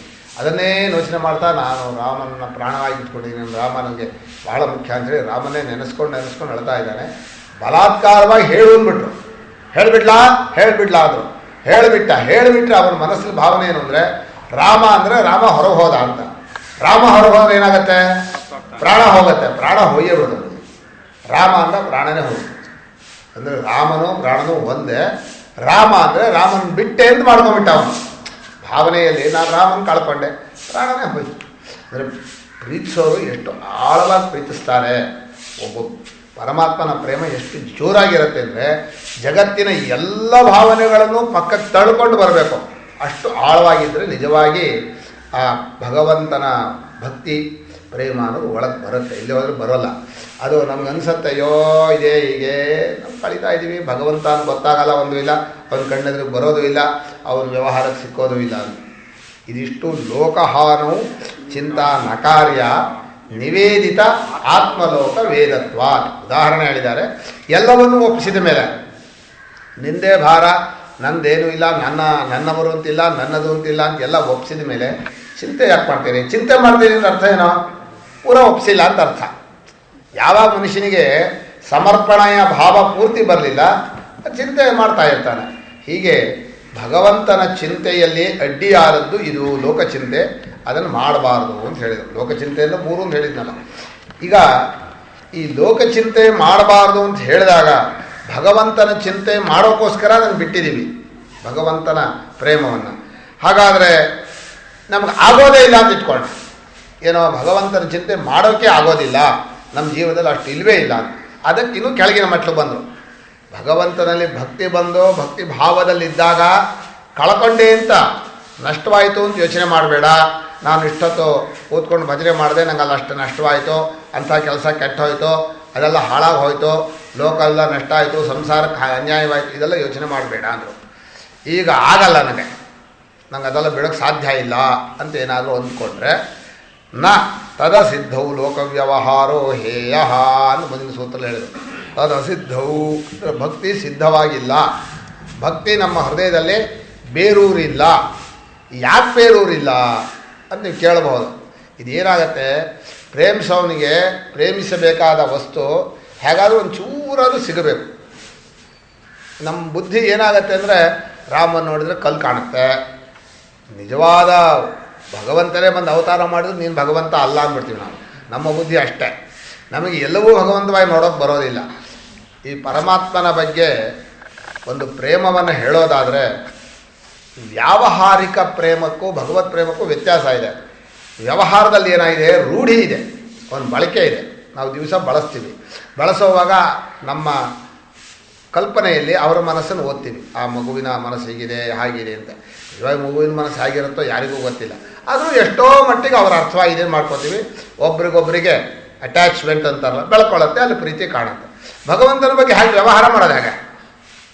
ನಾನೇ ಎರಡು ಮಾತು ಹೇಳಬೇಕು. ನಾನೇ ಭಗವಂತನಾಗಬೇಕು, ನಾನಾಗಬೇಕು. ನಾನು ಭಗವಂತನ ಏನಪ್ಪ, ನಾನು ಹೀಗಿರೋ ನಿಂಗೆ ಅರ್ಥ ಆಗ್ತಾ ಇಲ್ವಾ, ನಾನು ದಿವಸ ಏನೇನು ಮಾಡ್ತಾಯಿದ್ದೀನಿ, ಬೆಳಗ್ಗೆಯಿಂದ ರಾತ್ರಿವರೆಗೂ ನನ್ನ ಟೈಮೆಲ್ಲ ವ್ಯರ್ಥವಾಗ್ತಾಯಿತ್ತು. ಹೀಗೆ ತನ್ನನ್ನೇ ತಾನೇ ಎರಡು ಮಾಡಿಕೊಂಡು ಒಬ್ಬ ಪರಮಾತ್ಮನ ಭಾಷೆ, ಒಂದು ತನ್ನ ಭಾಷೆ, ಹಾಗೆ ಎರಡೆರಡೆ ಹೇಳ್ಕೋಬೇಕು. ಒಬ್ಬ ಪುಷ್ಪದಂತ ಹೇಳ್ತಾನಂತೆ. ಹೇಗೆ ಹೇಳ್ತಾನೆ ಅಂದರೆ, ಪರಮಾತ್ಮ ನಾನು ಗುಣವನ್ನು ಹೇಳ್ತೇನೆ, ಗುಣವನ್ನು ಕೀರ್ತನೆ ಮಾಡಬೇಕು ಅಂತ ಆಸೆ. ಈಗ ನಾವು ಯಾರನ್ನು ಪ್ರೀತಿಸ್ತೀವೋ ಆ ಪ್ರೇಮಿಸಿದವರ ಗುಣವನ್ನೇ ಹೇಳಬೇಕು. ಹೇಳೋಕೆ ಹೊರಟ್ರೆ ಮುಗಿಯೋದೇ ಇಲ್ಲ. ಮುಗಿದೇ ಹೋದರೆ ಅಪಚಾರ ಆಗತ್ತೆ. ಅದಕ್ಕೆ ಅವನಿಂದ ನಿಜ ನಿನ್ನ ಮಹಿಮೆಯನ್ನು ನಿನ್ನ ಗುಣವನ್ನು ಪೂರ್ಣ ಹೇಳೋಕೆ ಆಗೋಲ್ಲ ನನಗೆ ಗೊತ್ತಿದೆ. ಬರೀ ನನಗಲ್ಲ, ಆ ಚತುರ್ಮುಖ ಬ್ರಹ್ಮನಿಗೂ ಆಗಲ್ಲ, ಆದಿಶೇಷನಿಗೂ ಆಗೋದಿಲ್ಲ. ಹಾಗಾದರೆ ಅವರೆಲ್ಲ ಮಾಡ್ತಾರೆ. ಯಾಕೆ ಮಾಡ್ತಾರೆ ಅಂದರೆ ಅವರವರು ತಮ್ಮ ಶಕ್ತಿ ಬುದ್ಧಿ ಶುದ್ಧವಾಗಲಿ ಅಂತೋ ತಮ್ಮ ಭಕ್ತಿಯನ್ನು ತೋರಿಸ್ಕೋಕ್ಕೋಸ್ಕರ ಅವರವರು ಮಾಡ್ತಾರೆ. ಹಾಗಾದ್ರೆ ನಾನು ಕೂಡ ನನ್ನ ಬುದ್ಧಿ ಶುದ್ಧವಾಗಲಿ, ನನ್ನ ಪ್ರೇಮ ತೋರಿಸೋಕ್ಕೋಸ್ಕರ ಮಾಡ್ತೀವಿ. ನಂದು ಅಪವಾದ ಏನಿಲ್ವಲ್ಲ, ಮಾಡಬಹುದಲ್ಲ. ಹಾಗೆ ಭಗವಂತನಲ್ಲಿ ನಾವು ಏನು ಹೇಳ್ಕೋಬೇಕೋ, ನಾವು ಯಾರು ಏನು ಅಂತ ಅವನೇನು ಕೇಳಲ್ಲ. ದಿವಸ ಕೂತ್ಕೊಂಡು 1 ಗಂಟೆ ಮಾತಾಡೋದು ಅವ್ರ ಜೊತೆಯಲ್ಲಿ, ನಮ್ಮ ಭಾವನೆಗಳನ್ನು ಹೇಳ್ಕೊಳ್ಳೋದು, ನಮ್ಮ ಸುಖ ದುಃಖಗಳನ್ನು ಹೇಳ್ಕೊಳ್ಳೋದು, ನಮ್ಮ ಅಪೇಕ್ಷೆಗಳನ್ನು ಹೇಳ್ಕೊಳ್ಳೋದು. ಪ್ರಪಂಚದ ಜನರ ಜೊತೆ ಹೇಳ್ಕೊತೀವಿ, ಪ್ರಪಂಚದ ಜನರ ಕಥೆಯನ್ನು ಕೇಳ್ತೀವಿ, ಸುಮ್ಮನೆ ಅಲ್ಲಿ ಇಲ್ಲಿ ನ್ಯೂಸ್ ಪೇಪರ್ ಓದಿ ಸಂಸಾರ ಕಥೆ ಕೇಳ್ತೀವಿ. ಅದನ್ನು ಬಿಟ್ಟು ಇದನ್ನು ಮಾಡೋಕ್ಕೆ ಶುರು ಮಾಡಿ. ಭಗವಂತನ ಕಥೆ, ಭಗವಂತನ ಗುಣಗಾನ, ಭಗವಂತನ ಚರಿತ್ರೆ, ಇದನ್ನು ಕೇಳಿದರೆ ಅದು ಬಿಟ್ಟೋಗೋದು ಒಂದು, ಇಲ್ಲಿ ಭಕ್ತಿ ಬರೋದು ಒಂದು, ಎರಡೂ ಆಗುತ್ತೆ. ಇಲ್ಲಿ ರೂಢಿ ಅಂತ ಒಂದು ಇಲ್ಲ. ಇದೇನಾಗಿದೆ ಅಂದರೆ ನಮಗೆ ಭಗವಂತನಿಗೆ ಹೇಳೋ ಶಬ್ದಗಳಿದೆಯಲ್ಲ, ಅದು ಯಾವುದು ರೂಢಿ ಶಬ್ದ ಅಲ್ಲ. ಯಾಕಂದ್ರೆ ನಾವು ರೂಢಿ ವ್ಯವಹಾರಕ್ಕೆ ಬಂದೇ ಇಲ್ಲ. ವ್ಯವಹಾರಕ್ಕೆ ಬಂದರೆ ಇದು ಪುಸ್ತಕ ಅಂದರೆ ಇದೊಂದು ಗೊತ್ತಾಗತ್ತೆ, ಇದು ಮೊಬೈಲ್ ಅಂದರೆ ಇದು ಗೊತ್ತಾಗತ್ತೆ. ಹಾಗೆ ಒಂದು ರೂಢಿಯಲ್ಲಿರುವ ವಸ್ತು ಆದರೆ ಶಬ್ದದಿಂದ ಗೊತ್ತಾಗತ್ತೆ. ಈ ಗಣಪತಿ ಅಂದರೆ ಯಾವುದನ್ನು ರೂಢಿ ಮಾಡ್ಬೋದು, ಈಗೇನೋ ಒಂದು ಕಲ್ಪಿತ ರೂಪ ಇಟ್ಕೊಂಡಿರ್ಬೋದು. ನಿಜವಾಗಿ ಭಗವಂತ ಯಾವುದೇ ವ್ಯವಹಾರಕ್ಕೆ ಬರದೇ ಇರೋದ್ರಿಂದ ಅವನಿಗೆ ರೂಢಿನಾಮ ಅನ್ನೋದು ಇಲ್ಲ. ರೂಢಿನಾಮ ಇಲ್ಲ ಅಂತಂದಮೇಲೆ ಇನ್ನೇನಾಗತ್ತೆ, ಗೌಣನಾಮ ಆಗತ್ತೆ. ಅಷ್ಟು ಹೆಸರು ಏನಾಗತ್ತೆ, ಗೌಣ ಅಂತ. ಗೌಣ ಅಂದರೆ ಎರಡರ್ಥ ಇದೆ. ಗೌಣ ಅಂದರೆ ಮುಖ್ಯವಾದ ಹೆಸರಲ್ಲ, ಗೌಣವಾದ ಸೆಕೆಂಡ್ರಿ, ಮೇನ್ರಿ ಸೆಕೆಂಡ್ರಿ, ಆ ಗೌಣ ಅಂತ ಅರ್ಥ ಬರುತ್ತೆ. ಆ ಗೌಣ ಅಂದರೆ ಭಗವಂತನ ಎಲ್ಲ ನಾಮಗಳು ಗೌಣ, ಇನ್ನೊಂದು ಮುಖ್ಯ ನಾಮ ಇಲ್ಲವೇ ಇಲ್ಲ. ಈಗ ಒಬ್ಬ ಸಿಂಹ ಇರುತ್ತೆ, ಅದು ಮುಖ್ಯ ಸಿಂಹ. ಇವನು ಭಾರಿ ಸಿಂಹ ಅಂತಂದರೆ ಇದು ಗೌಣ ಸಿಂಹ, ನಿಜವಾದ ಸಿಂಹ ಗೌಣ ಸಿಂಹ ಅಂತ. ಹಾಗೆ ಭಗವಂತ ನಾರಾಯಣ ಅಂತ ಒಂದು ಶಬ್ದ ಕರೆದು ಇಟ್ಕೋಣ, ಮನುಷ್ಯರನ್ನು ಕರ್ಕೊಂಡು ಹೋಗೋದು ಅಂತ ಅರ್ಥ ಮಾಡೋಣ. ಜೀವರ ಗತಿ ಅಂತ, ಜೀವರಿಗೆ ಪರಮ ಲಕ್ಷ್ಯ ಅಂತ ಅರ್ಥ ಮಾಡೋಣ. ಅಲ್ಲಿ ರೂಢಿ ಇಲ್ಲ, ಅದು ಗುಣನಾಮ ಅಂದರೆ ಒಂದು ಗುಣದಿಂದ ಬಂದ ಹೆಸರು ಅಥವಾ ಗೌಣವಾಗಿ ಕೊಟ್ಟ ಹೆಸರು. ನಿಜವಾಗಿ ಹೆಸರು ಕೊಡೋಕೆ ಬರಲ್ಲ, ಅದನ್ನು ಗೌಣವಾಗಿ ಕೊಟ್ಟ ಹೆಸರು. ಹಾಗಾದರೆ ಆ ಗುಣ ಅನ್ನೋದು ಇದೆಯಲ್ಲ, ಯಾನಿ ನಾಮಾನಿ ಗೌಣಾನಿ, ಆ ಗೌಣಾನಿ ಅನ್ನೋ ಪದ ಎಷ್ಟು ಸುಂದರವಾಗಿದೆ ಅಂದರೆ ಗುಣದಿಂದ ಬಂದದ್ದು ಅಂತ ಒಂದರ್ಥ, ಸೆಕೆಂಡ್ರಿ ಬಂದದ್ದು ಅಂತ ಒಂದರ್ಥ, ನಿಜವಾದ ಹೆಸರಲ್ಲ ಅಂತ. ನಿಜವಾದ ಹೆಸರು ಯಾಕಿಲ್ಲ, ಯಾವುದೂ ಹೆಸರಿಲ್ಲ ಅವನಿಗೆ, ಅದು ನಿಜವಾದ ಹೆಸರಿಲ್ಲ.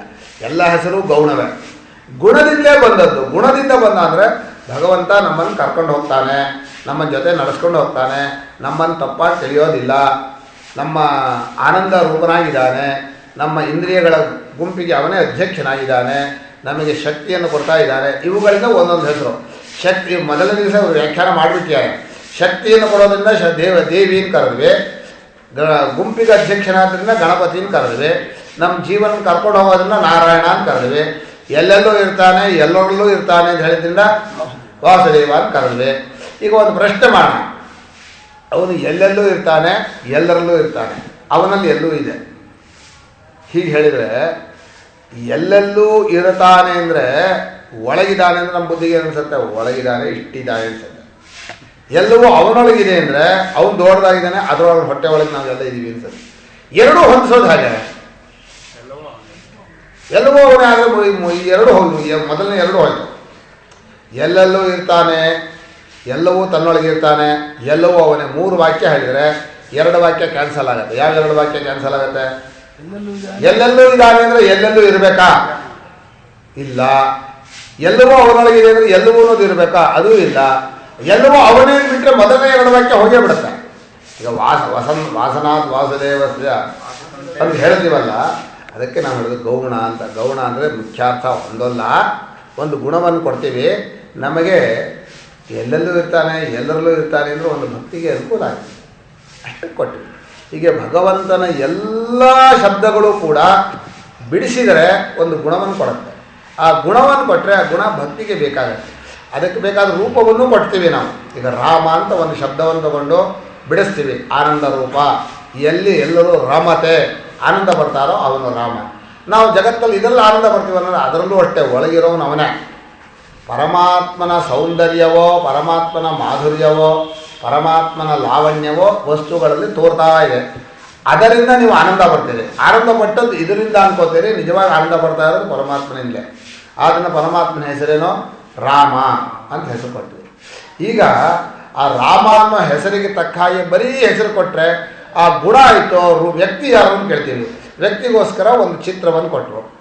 ಆ ಚಿತ್ರ ಕೊಟ್ಟ ಮೇಲೆ ಕಥೆ ಏನೋ ಅಂತ ಕಥೆ ಕೇಳಿದ್ರು. ಆಗ್ಬೋದು ಅಂದರು. ಅದಕ್ಕೂ ಒಂದು ಕಥೆಯನ್ನು, ರಾಮಾಯಣದ ಕಥೆಯನ್ನು, ಅವತಾರ ಮಾಡಿದ ಕಥೆಯನ್ನು ಬರೋದು. ಈಗ ರಾಮಾಯಣದ ಅವತಾರ ಕಥೆ ಕೇಳ್ತೀರಾ, ರಾಮನ ಚಿತ್ರವನ್ನು ನೋಡ್ತಾ ಇದ್ದೀರಾ, ರಾಮನ ಗುಣವನ್ನು ಧ್ಯಾನ ಮಾಡ್ತಾ ಇದ್ದೀರಾ. ಇದು ಮೂರೂ ಪ್ರೇಮಕ್ಕೆ ಬೇಕಾದ ಅವಲಂಬನೆನೇ.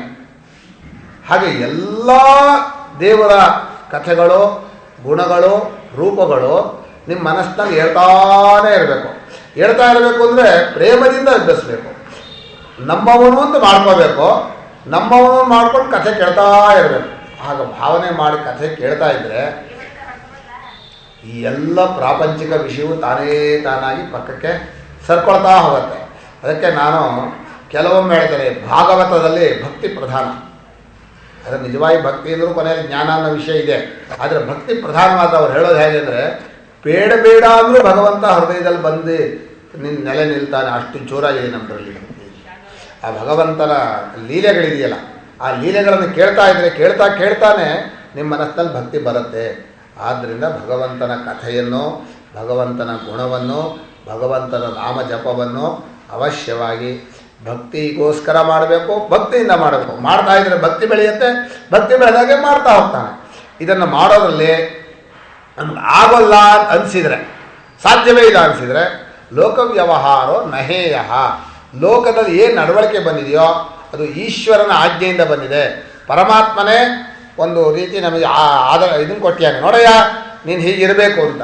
ಈಗ ರಾಮಾಯಣದಲ್ಲಿ ರಾಮ ನಡೆದು ತೋರಿಸ್ಕೊಂಡಿದ್ದಾನೆ. ತಂದೆ ಹೇಳಿದ್ದನ್ನು ಮಾಡ್ದ, ತಂದೆ ಹೇಳಿದ್ದನ್ನು ಮಾಡಬೇಕು. ವಿಚಾರ ಮಾಡದೆ ಮಾಡಿ. ರಾಮನಿಗೆ ನಷ್ಟವಾಯಿತು ಅಂತಿರಲ್ಲ, ರಾಮನಿಗೆ ನಷ್ಟ ಆಗಿಲ್ಲ. ಅಯ್ಯೋ ಒಂದು ಕೈಗೆ ಕಂಕಣ ಕಟ್ಟಿದ್ರು, ರಾಜ್ಯ ಬೆಳಗಾದರೆ 5 ಗಂಟೆ ರಾಜ್ಯ ಬೇಕಾಗಬೇಕಾಗಿತ್ತು, ಅಷ್ಟರಲ್ಲೇ ಹೊರಟು ಬಿಟ್ಟ ಅಂದರೆ ತಂದೆ ಮಾತಿಗೋಸ್ಕರ ಹೊರಟ. ತಂದೆ ಹೇಳಿದ್ದನ್ನು ಪ್ರಶ್ನೆ ಮಾಡದೆ ಮಾಡ್ದ. ನಷ್ಟ ಏನಾಯಿತು? ನಷ್ಟ ಏನೂ ಇಲ್ಲ. ಲೋಕಹಾನು ಚಿಂತಾನಕಾರ, ಚಿಂತೆ ಏನು ಮಾಡಲಿಲ್ಲ. ಅವನ ಮುಖದಲ್ಲಿ ಹಾಗೆ ಇತ್ತು, ಏನೇನೂ ವ್ಯತ್ಯಾಸವಾಗಿಲ್ಲ. ಅವನಿಗೆ ಗೊತ್ತಿತ್ತು ನಾನು ಬಂದಿರೋದೇ ಅರಣ್ಯಕ್ಕೆ ಹೋಗಿ ಅಲ್ಲಿರುವಂತಹ ದುಷ್ಟರನ್ನು ಸಂಹಾರ ಮಾಡಬೇಕು ಅಂತ. ದಶರಥ ಹೇಳದೆ ಹೋದರೂ ಹೋಗ್ತಾ ಇದ್ದ. ಹಾಗಾಗಿ ಅವನು ಅಪ್ಪನ ಮಾತು ಕೇಳಿದ ಅನ್ನೋದು ಒಂದು ಲೋಕದ ದೃಷ್ಟಿಯಲ್ಲಿ ಸರಿ. ಹೀಗೆ ತನ್ನ ಕುಟುಂಬದಲ್ಲಿ ಹೇಗೆ ನಡ್ಕೊಳ್ಬೇಕು ಅನ್ನೋದನ್ನು ರಾಮಾಯಣದಲ್ಲಿ ತೋರಿಸಿಯಾನೆ. ಅವನು ನಡೆದು ತೋರಿಸಿಯಾನೆ, ಗೀತೆಯಲ್ಲಿ ಹೇಳಿದ್ದಾನೆ. ಅದಕ್ಕೋಸ್ಕರವಾಗಿ ಒಂದು ಪ್ರಶಾಸನ ಧರ್ಮಶಾಸ್ತ್ರವೂ ಇದೆ. ಆದ್ದರಿಂದ ಲೋಕವ್ಯವಹಾರೋ ನಹೇಯ. ಲೋಕ ಕರ್ತವ್ಯವನ್ನು ನೀವು ಭಕ್ತಿ ಬರದೇ ಹೋದರೆ ಬಿಡಕೂಡ್ದು. ಅದನ್ನು ವ್ಯವಹಾರ ತಾನಾಗಿ ಬಿಟ್ಟು ಹೋಗಬೇಕು ಅಂತ. ಹಿಂದೆ ನಷ್ಟವಾದರೆ ಯೋಚನೆ ಮಾಡಬೇಡಿ ಅಂದರು. ಭಕ್ತಿ ಬೆಳೀತು ಅಂತ ಇಟ್ಕೊಳ್ಳಿ ನಿಮ್ಮಲ್ಲಿ. ತನ್ಮಯತೆ ಹೆಚ್ಚಾಗಿ ಬೆಳೀತೋ, ನಷ್ಟವಾಯ್ತಲ್ಲ ಅಂದರೆ ಯೋಚನೆ ಮಾಡಬೇಡಿ ಅಂದರು. ಆ ಭಕ್ತಿಯೇ ಸಿದ್ಧವಾಗಿಲ್ಲ ಅಂದರೆ ಇದನ್ನು ಬಿಡಬೇಡಿ. ಲೋಕದಲ್ಲಿರುವಂತಹ ವ್ಯವಸ್ಥೆಯನ್ನು ಯಾವುದನ್ನು ಕೂಡ ನೀವು ಮೀರಬೇಡಿ. ಕಿಂತು ಹಾಗಾದರೆ ಹೇಗೆ ಮಾಡಬೇಕು ಅಂದರೆ, ಫಲತ್ಯಾಗ ತತ್ಸಾಧನಂಚ ಕಾರ್ಯಮೇವ. ಫಲತ್ಯಾಗ ತತ್ಸಾಧನಂಚ ಕಾರ್ಯಮೇವ. ಫಲತ್ಯಾಗ ಅಂದರೆ ಮಾಡೋ ಕರ್ಮದಲ್ಲಿ ಫಲವನ್ನು ಬಿಟ್ಬಿಡೋದು ಭಗವಂತನಿಗೆ. ಬಿಟ್ಬಿಡೋದು ನಮ್ಮ ಕೈಲಿ ಇಲ್ಲ. ಆ ಫಲ ಈಶ್ವರ ಕೊಡ್ತಾರೆ ಅಂತ ಹೇಳೋಣ, ಈಶ್ವರನೇ ಫಲರೂಪವಾಗಿ ತೋರ್ಕೊಳ್ತಾರೆ ಅಂತ ಹೇಳೋಣ, ಅಥವಾ ಫಲ ಅನಿಶ್ಚಿತ ಅಂತ ಹೇಳೋಣ. ಯಾವುದು ಹೇಳೋಣ ಒಳ್ಳೆಯದು. ಈಗ ಒಂದು ಕೆಲಸ ಮಾಡ್ತೀವಪ್ಪ, ಅಡುಗೆ ಚೆನ್ನಾಗಿ ಮಾಡ್ತಾನೆ, ಅಥವಾ ಇಲ್ಲಿಂದ ನಾನು ಹೋಗಿ ಪಂಡ್ರಾಪುರದಲ್ಲಿ ವಿಷ್ಣು ಪುರಾಣವನ್ನು ಪಾರಾಯಣ ಮಾಡಬೇಕು ಅಂತ ಏನೋ ಒಂದು ಸಂಕಲ್ಪಕ್ಕೆ ಅರ್ಥ ಇಲ್ಲ. ಅದಕ್ಕೆ ಏನೋ ಹೋಗ್ತೇನೆ, ಅದು ಏನಾಗತ್ತೆ ಹೇಗೆ ಹೇಳಬಲ್ರೆ? ನನ್ನ ಕೈಲಿದೆಯಾ? ಈಗ ದೇವಸ್ಥಾನಕ್ಕೆ ಹೋದರೆ ಸಿಕ್ಕಾಬಿಟ್ಟೆ ರಶ್ ಇರುತ್ತಪ್ಪ, ಗಲಾಟೆ ಆಗ್ತಾ ಇರುತ್ತೆ, ಏನಾಗುತ್ತೆ? ಅಥವಾ ನನಗೆ ಆರೋಗ್ಯವೇ ತಪ್ಬೋದು, ಅಥವಾ ಏನೇ ಆಗ್ಬೋದು. ಯಾವುದೇ ಆದರೂ ಕೂಡ ಫಲ ಅನ್ನೋದು ಪ್ರಯತ್ನಕ್ಕೆ ತಕ್ಕಾಗಿ ಬರ್ಬೋದನೋ ಅವನಿಗೆ ಪ್ರಯತ್ನ ಮಾಡೋನ ಇಚ್ಛೆಗೆ ಒಳಪಟ್ಟಿಲ್ಲ. ನಮ್ಮ ಇಷ್ಟದಂತೆ ಫಲ ಆಗೋದೇ ಇಲ್ಲ. ಇಷ್ಟದಂತೆ ಫಲ ಆಗೋಲ್ಲ ಅಂದಮೇಲೆ ಮಾಡ್ತಾ ಇದ್ವಾಗಲೇ ಒಪ್ಪಿಸ್ಬೇಡ. ಈಗ ನಷ್ಟನೋ ಲಾಭವೋ ಗೊತ್ತಿಲ್ಲ, ಅನುಕೂಲವೋ ಪ್ರತಿಕೂಲವೋ ಗೊತ್ತಿಲ್ಲ. ಕೆಲಸ ಮಾಡ್ತೀವಿ, ಅಡುಗೆ ಮಾಡ್ತೀವಿ, ರುಚಿಯಾಗತ್ತೋ ಕೆಟ್ಟೋಗುತ್ತೋ ಗೊತ್ತಿಲ್ಲ. ಮಾಡುವಾಗಲೇ ಭಗವಂತ ಒಪ್ಪಿಸ್ಬಿಟ್ಟೆ, ರಗಳೇನೇ ಇಲ್ಲ, ನಮ್ದಲ್ಲಪ್ಪ, ಫಲ ನಮ್ಗೆ ಸಂಬಂಧ ಇಲ್ಲ. ಫಲ ಅಂದರೆ ಒಪ್ಪಿಯೇ ಇದೆ. ನಿಜವಾಗಿ ಹೇಳ್ತಾ ಇದ್ರು ಫಲ ಭಗವಂತನಿಗೆ ಹೋಗ್ತಾ ಇದೆ. ಆದರೆ ಹೇಳುವಾಗ ನೀವು ಎಲ್ಲ ಕರ್ಮಗಳ ಫಲವನ್ನು ಭಗವಂತನಿಗೆ ಅರ್ಪಣೆ ಮಾಡಿ. ಹಾಗೇನಾಗುತ್ತೆ ಅಂದರೆ ಭಕ್ತಿ ಮುಂದೆ ಅನುಕೂಲವಾಗುತ್ತೆ. ಅದಕ್ಕೋಸ್ಕರವಾಗಿ ಕೃಪಣಾಹ ಫಲಹೇತವಃ. ಈ ಫಲದಲ್ಲಿ ಆಸಕ್ತಿ ಇದ್ದರೆ ಕಟ್ಟಾಕೊಂಡ್ಬಿಡ್ತೀವಿ ನಾವು. ಆಗ್ರಹ ಬಂದ್ಬಿಡುತ್ತೆ, ಹೀಗೆ ಆಗಬೇಕು, ಯಾಕೆ ಹಾಗಾಗಬೇಕು ಅಂತ ಕೇಳೋಕ್ಕಾಗಲ್ಲ. ಏನೋ ಮನುಷ್ಯನಿಗೆ ಫಲದ ಬಗ್ಗೆ ಅಪೇಕ್ಷೆ ಇರೋದು ಅವಿವೇಕದ ಹಠ. ದೊಡ್ಡವರಿಗೂ ಬರುತ್ತೆ, ವಿವೇಕಿಗಳಿಗೂ ಬರುತ್ತೆ. ಹೀಗಾಗಬೇಕು, ಯಾಕಾಗಬೇಕು, ಇಲ್ಲ ಹೀಗಾಗಬೇಕು. ಸೀತೆಗೆ ಕೂತ್ಕೊಂಡು ಜಿಂಕೆ ಬೇಕು ಅಂತ ಬಂತಪ್ಪ, ಯಾಕೆ ಬಂತು ಅಂತ ಕೇಳಿದ್ರೆ ಬೇಕು. ಕೈಕೇಯಿಗೆ ಆಗಲಿ, ರಾಮ ಕಾಡಿ ಹೋಗಬೇಕು, ಯಾಕೆ ರಾಮ ಕಾಡು ಹೋಗೋದ್ರೆ ಸೀತೆ ಕೈಕೇಯಿಗೆ ಏನೋ ಅವನ ಕಾಲು ಮುರಿಲಿಲ್ಲ, ನಿಂಗೇನು ಬರುತ್ತೆ? ಇಲ್ಲ ಬೇಕು, ರಾಮ ಕಾಡಿ ಹೋಗಬೇಕು. ದಶರಥ ಭಾರತದಲ್ಲಿ ಪಟ್ಟಾಭಿಷೇಕ. ಅದು ಲೋಕದಲ್ಲಿ ಎಷ್ಟೋ ಯುಕ್ತಿಗಳು ಕೊಡಬಹುದು ನಮ್ಮ ಸಾಮಾನ್ಯ ದೃಷ್ಟಿಯಲ್ಲಿ, ಆದರೂ ಕೂಡ ಅನುಭವಿಸಿದ ಮೇಲೆ ಗೊತ್ತಾಗುತ್ತೆ ನ್ಯಾಯ ಬೇಡ ಅಂತ. ಈಗ ನಮ್ಮ ಮಕ್ಕಳೆಲ್ಲ ಮೈಸೂರು ಹೋಗಬೇಕು, ಸುತ್ತಾಡಬೇಕು ಅಂತಾರೆ. ಆಗ್ಬೋದು, ನೋಡಬೇಕು, KRS ನೋಡಬೇಕು. ಏನು KRS ನೋಡ್ತೀರಿ, ಏನು ಚಾಮುಂಡಿ ಬೆಟ್ಟ ನೋಡ್ತೀರಿ? ನಾನು ನನ್ನ ಬಾಲ್ಯದಲ್ಲಿ ನಮ್ಮ ಗುರುಗಳ ಮಾತು ಕೇಳಿದೆ, ಮೈಸೂರಿಗೆ ಹೋಗಿದ್ದೆ. ಅಯ್ಯೋ ನನ್ನ ಕಷ್ಟ ಅಂದರೆ ಅವರು ಬೇಡ ಬೇಡ ಅಂದ್ಬಿಟ್ಟು ಹೇಳಿದೆ, ಹೋದರೆ ಇಲ್ಲಿಂದ 8:30 ಹೋದರೆ ಆ ಝೂ ಸುತ್ತಬೇಕಾಯಿತು. ಅದು ನಡ್ಕೊಂಡು ಹೋಗ್ಬಿಟ್ಟೆ, ದುಡ್ಡು ಕಡಿಮೆ ಇತ್ತು, ನಡ್ಕೊಂಡು ಹೋದೆ. 10 ಗಂಟೆ ಹೋಗಿ ನಡೆದು ಸುಸ್ತಾಯಿತು. ಊಟ ಇಲ್ಲ, ತಿಂಡಿ ಇಲ್ಲ, ನಿದ್ದೆ ಇಲ್ಲ, ಕೆಟ್ಟ ವಾಸನೆ. ಎಷ್ಟು ನೋಡ್ತೀರಿ? ಅವನೇನು ಹೇಳ್ದ, ಒಂದು ಸಲ 4 ಆಣೆ ಕೊಟ್ಟರೆ ಒಳಗೆ ಬಿಡ್ತೀನಿ, ಹೊರಗೆ ಬಂದಮೇಲೆ ಮತ್ತೆ ಒಳಗೆ ಕಳಿಸಲ್ಲ ಅಂತ. ಹೊರಗೆ ಹೋಗೋ ತನಕ ನೋಡ್ಬೋಣ ಸುತ್ತಬಿಟ್ಟೆ. ಹೊರಗೆ ಬಂದುಬಿಟ್ರೆ ದಾಖಲೆ ಹೋಗ್ಬಿಡುತ್ತೆ, ಇದು ಸುತ್ತಿದ್ರೆ ದಾಖಲೆ ಬರುತ್ತೆ.